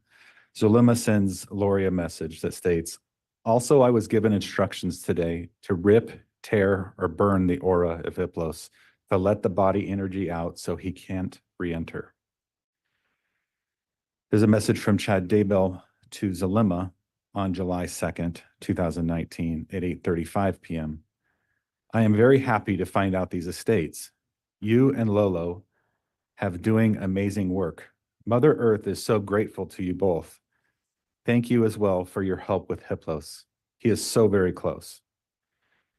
Chad then sends another message to Zulema on July 13th, 2019 at 9:57 a.m. "Hi, Zulema. Yes, I would be happy to give you a blessing, possibly this evening or tomorrow. It's crazy about Charles, but such a relief." So in looking at that second message from Chad Daybell, there's a reference to Lolo. Did you determine who Lolo was in your investigation? I did. And who is that? Lolo is a nickname for Lori Vallow. Was there anything else that stood out about that message in relation to your investigation? On on the message, the second message, Yes, the second message. that Chad was thanking Zulema for her help with this evil spirit that Charles was referred to. And this message was sent just 9 days before Charles Vallow was killed? Yes. And then looking at the next message, is there anything that stood out to that one about you? Other than the last sentence, "It is crazy about Charles, but such a relief." Had you looked through these phones and iCloud accounts, did you ever see any indication of grief over the loss of Charles by anyone? I did not.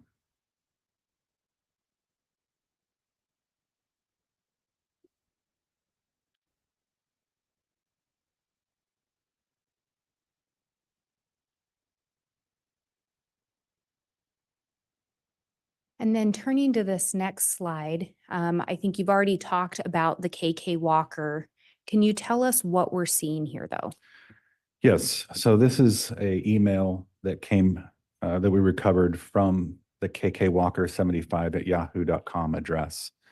And this particular email was sent from KK Walker to chad.daybell@gmail.com on April 21st, 2019 at 6:20 a.m.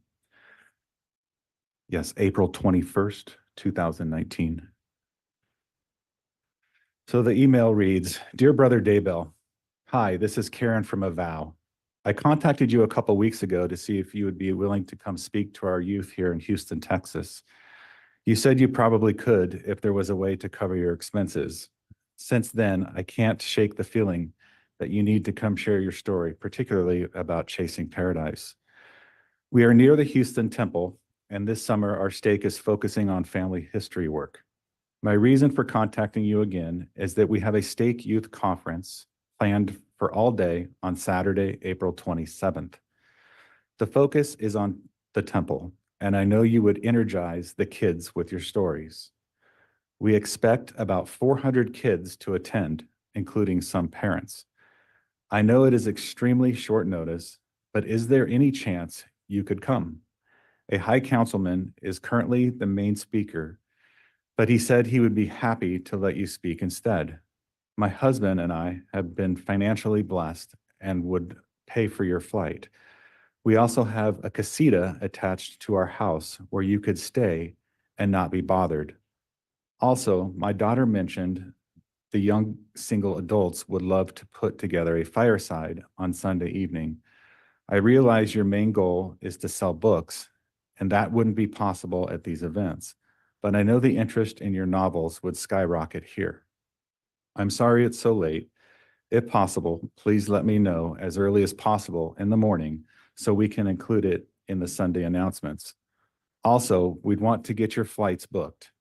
If you are able to do both events, we could fly you in Friday, then depart on Monday.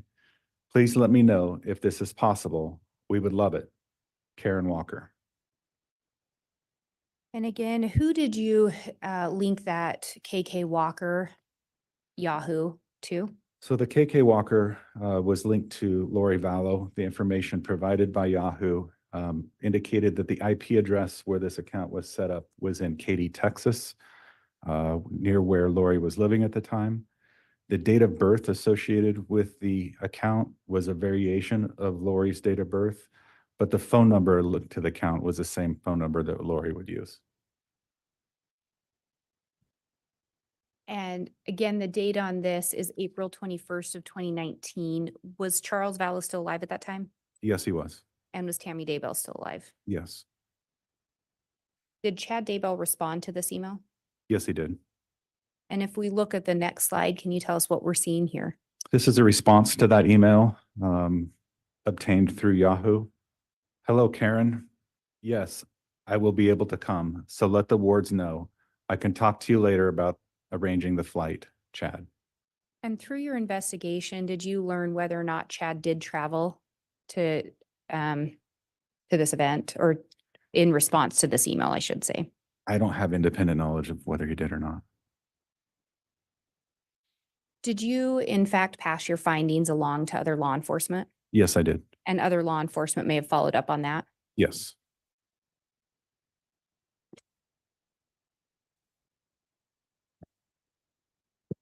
And Your Honor, this exhibit is ready for submission to the court. All right.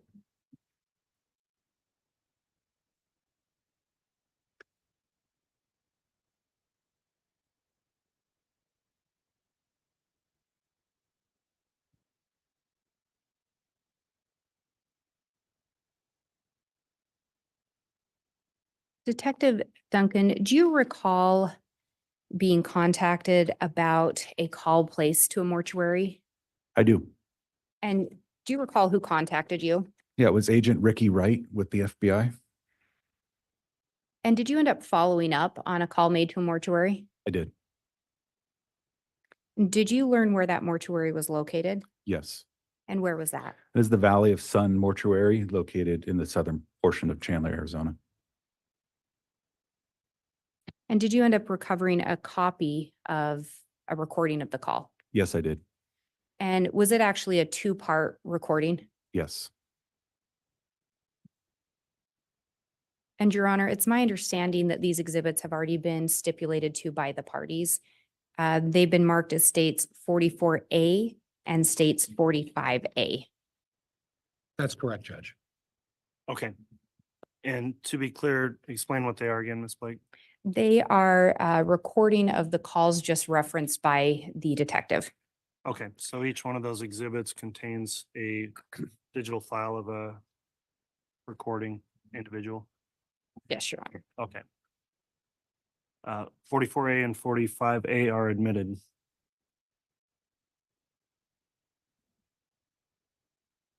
And Your Honor, I do have a copy of those for counsel as well. Judge, I have copies. Thank you. Okay, And I would, now that those are admitted, I would ask to be able to publish those. you may publish them.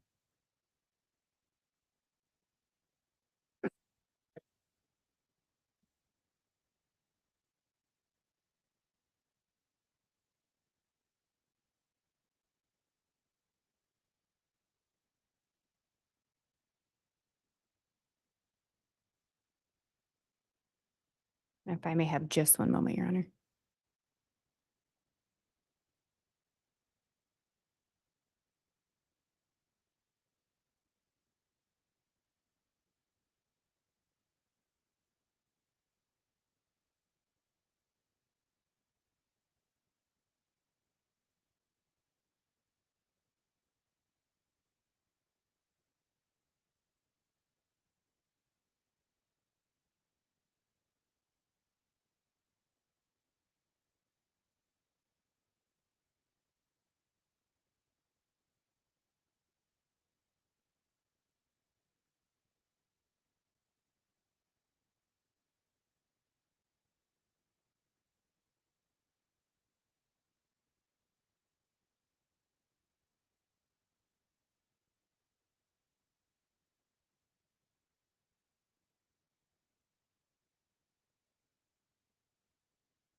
Third ring answer. Funeral home. Hello, my name is Sarah. I'm assisting them with their calls. How can I help you today? We just had a death in the family, and we really don't want anything but a cremation, and then to send the cremains to a family in Louisiana.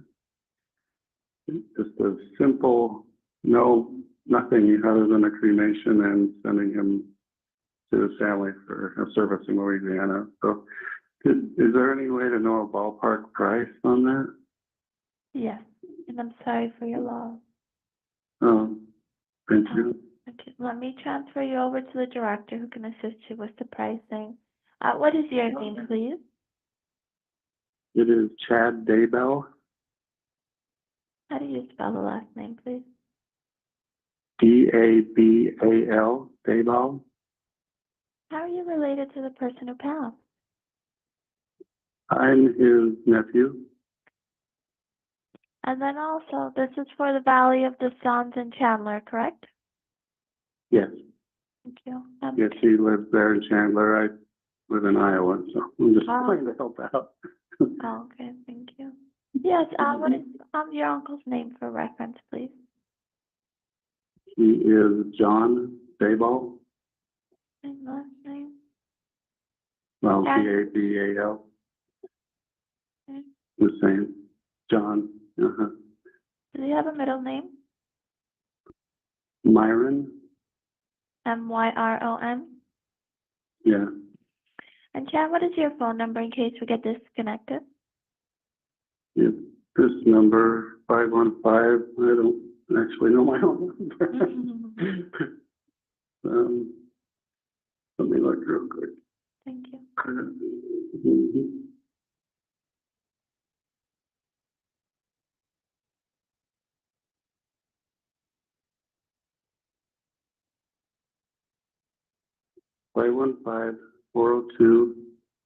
515-402-0143. Thank you. Is he at a nursing home, hospital, or residence? He passed away in a hospital. I don't know the details. I'm just calling.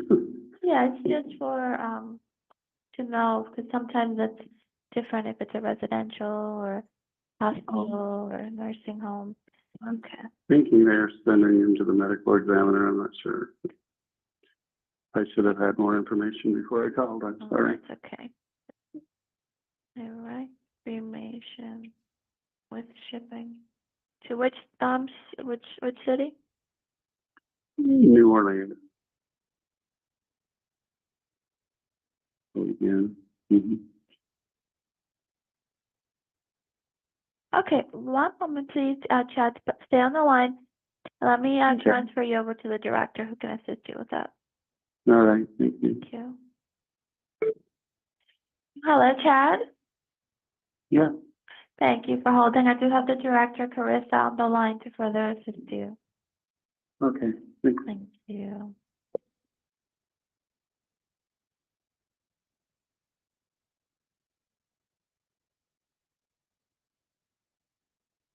And Your Honor, that was State's Exhibit 44A. Okay. And I would now ask to publish State's Exhibit 45A. You may.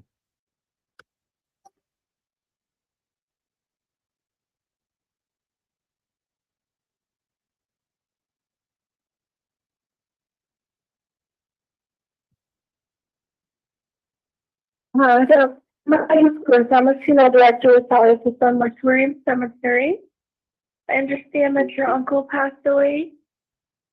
Yes, and I'm just starting the process for the family. He didn't have many relatives. I'm his nephew. I live in Iowa. But what I'm they sorry to want to hear do that. is, yeah, sad to see him go. Yeah, I think he's going to the medical examiner. I don't know all the details, but what the family basically wants is just to have him cremated there in Chandler and then have its cremains shipped to New Orleans. And we'll Okay. bill at the service later. So just trying to get a ballpark price. Okay, so for a cremation, we are able to do our cremation for $1,695. Now, what that's gonna include is the transportation into our care, the transportation to and from our crematory, our basic professional fees, as well as our crematory fee. Now, there's going to be a couple other charges there for you. Okay. So we are going to have death certificates, which are $20 a piece with a processing fee, Okay. $15 permit fee, All right. and then we're able to do that transfer through the mail for you, and that's $150 fee for you. Okay. Like through UPS or something, I guess. Okay, So close, about 2,000 probably, kind of a ballpark, yeah. close to, yeah. Okay. Well, that helps me a lot. I'm gonna call one or two others, but I'll get back to you if we come that direction. Thank you so much. You're Oh, welcome. And if you need anything else, give me a call. okay. Thank you. All right, thank you. Bye-bye. Bye.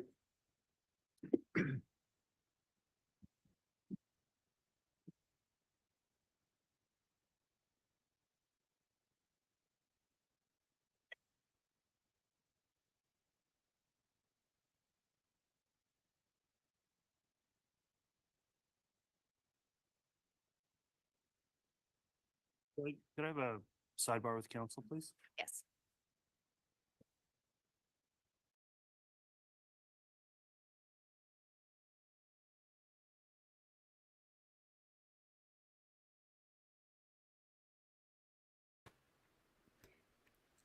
I would love to know what the jurors are thinking right now, or see their faces or something. He's such a dumb ball. My name's Chad Daybell. How do you spell that? Oh crap. Dabal. Oh, or whatever he said. It's so stupid. Like he says his real name first.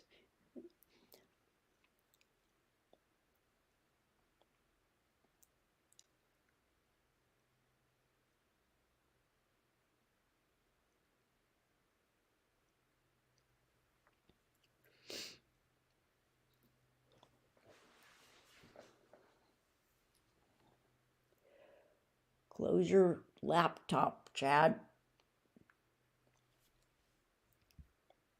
So Tammy was the primary breadwinner for the family. From the time that Chad met Lori, was Lori paying for all his travel expenses while he was pretending to be traveling for work?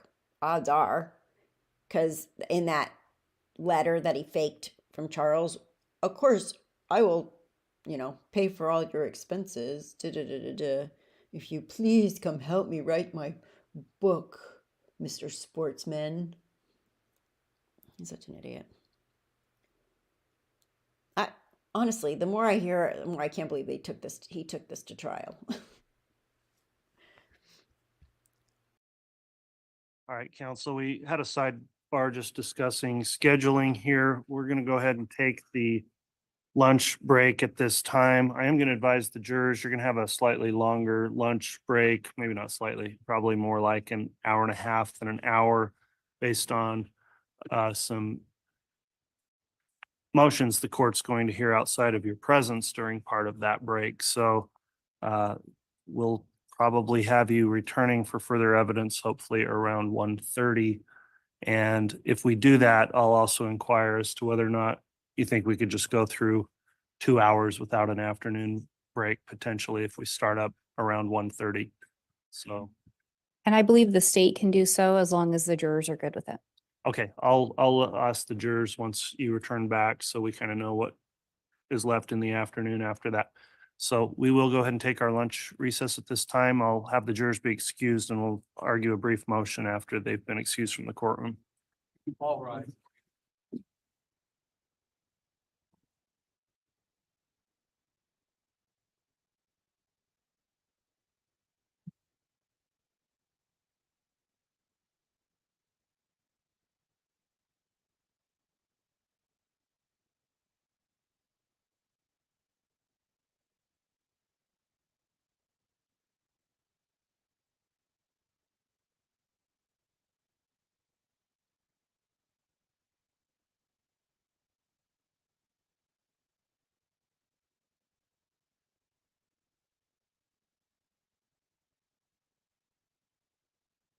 All right, thank you. Please be seated.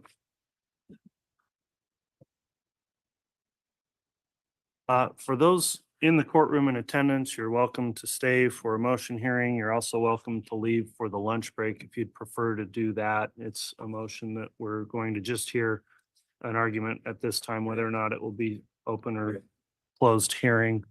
So if anybody does want to leave for the lunch break, you're welcome to. Otherwise, we'll proceed under this rule 32. Awesome. Thank you. We'll have the witness step down and return too. Sorry, I lost track of you still sitting up there.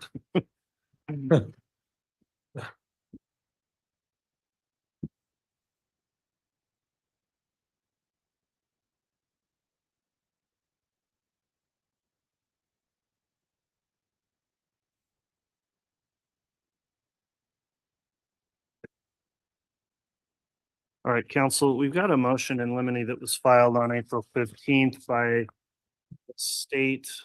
It was filed on shortened notice just yesterday. I haven't expected defense counsel to be able to have time to make any filing in response. However, I've allowed Mr. Pryor an opportunity to review the motion and would permit oral argument. That hearing we're going to take up later after our lunch break.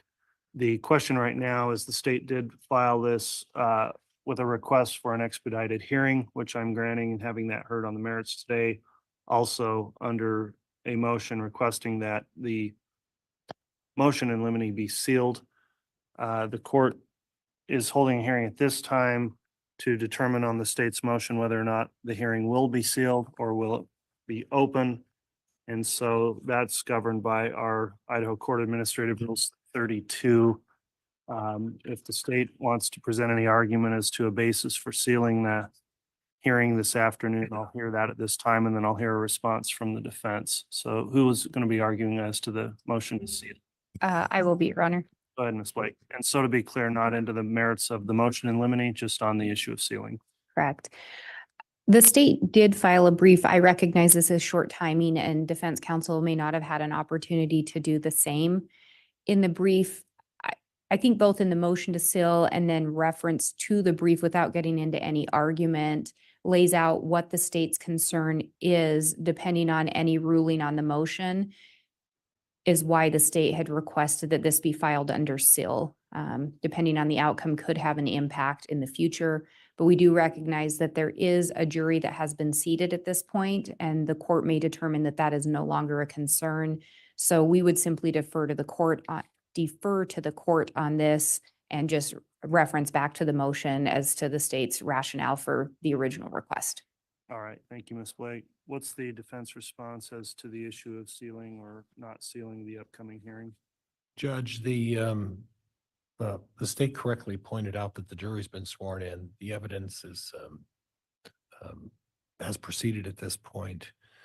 Without getting into too many factual issues, Judge, the information that's in question was listed as an exhibit and disclosed to the state on March 15th, I believe, originally in the list of exhibits and identified on that date. Then it was provided to them just before the start, a week, I think, before the start of the opening statements with the actual copy of that. So 3 weeks later now we're dealing with this. But just so everybody's clear, Judge, the information that I'm intending to use is going to be limited to impeachment. And as we all are aware, that if the information is used for impeachment, it's not necessarily admitted as evidence, but in all fairness to the state, it was provided as an exhibit. But the defense's intention is to use this solely for impeachment evidence. All right. So I would expect that this is nothing that needs to be sealed. Okay, well, the court in this case has previously many times sealed certain issues relating to evidence, mostly under Idaho Court Administrative Rule 32, which is a long rule with a lot of subparts. Somewhere among in there is a paragraph E, which is kind of a catch-all that indicates that things can be sealed if it's necessary to temporarily seal or redact documents to preserve the right to a fair trial. And in this case, of course, we had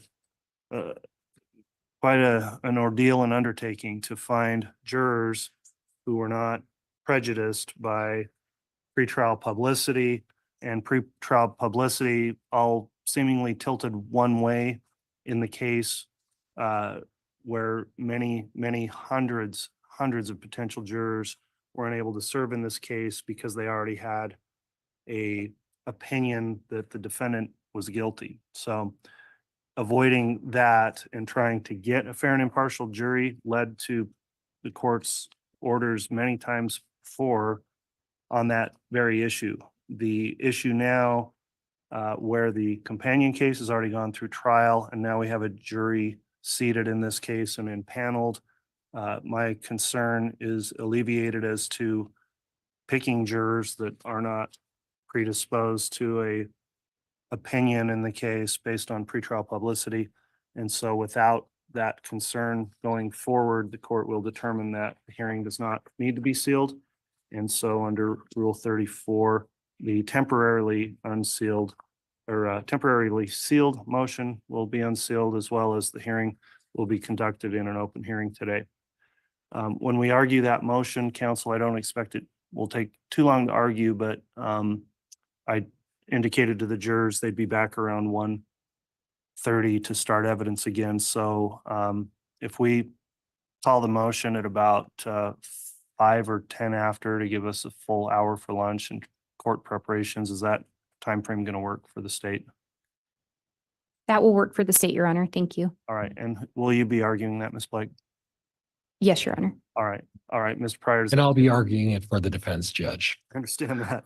So for terms of timing, then let's try to get that That's on the you, Lyle. record. Let's call it at 1:05. All right, we'll be in recess on the lunch break until then. All rise.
Okay, what I missed? I didn't hear what they said.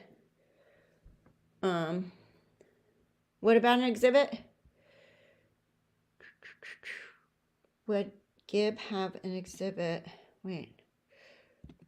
Would Gibb have an exhibit? He said he saw the exhibit. I'm lost why it would affect all the jurors. What?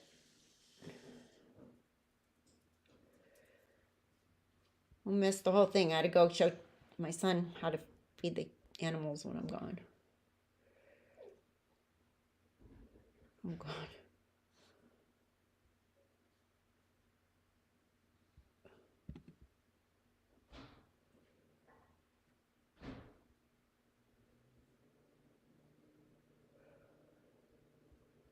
I missed something interesting.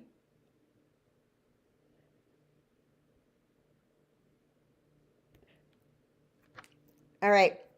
I don't know what's going to happen. I'm going to go. And then I'll start back up. If it goes offline, I'll just start it back up when I'm at the airport. I don't know what's going to happen, but it's perfect time for me to start driving there so that I don't miss anything.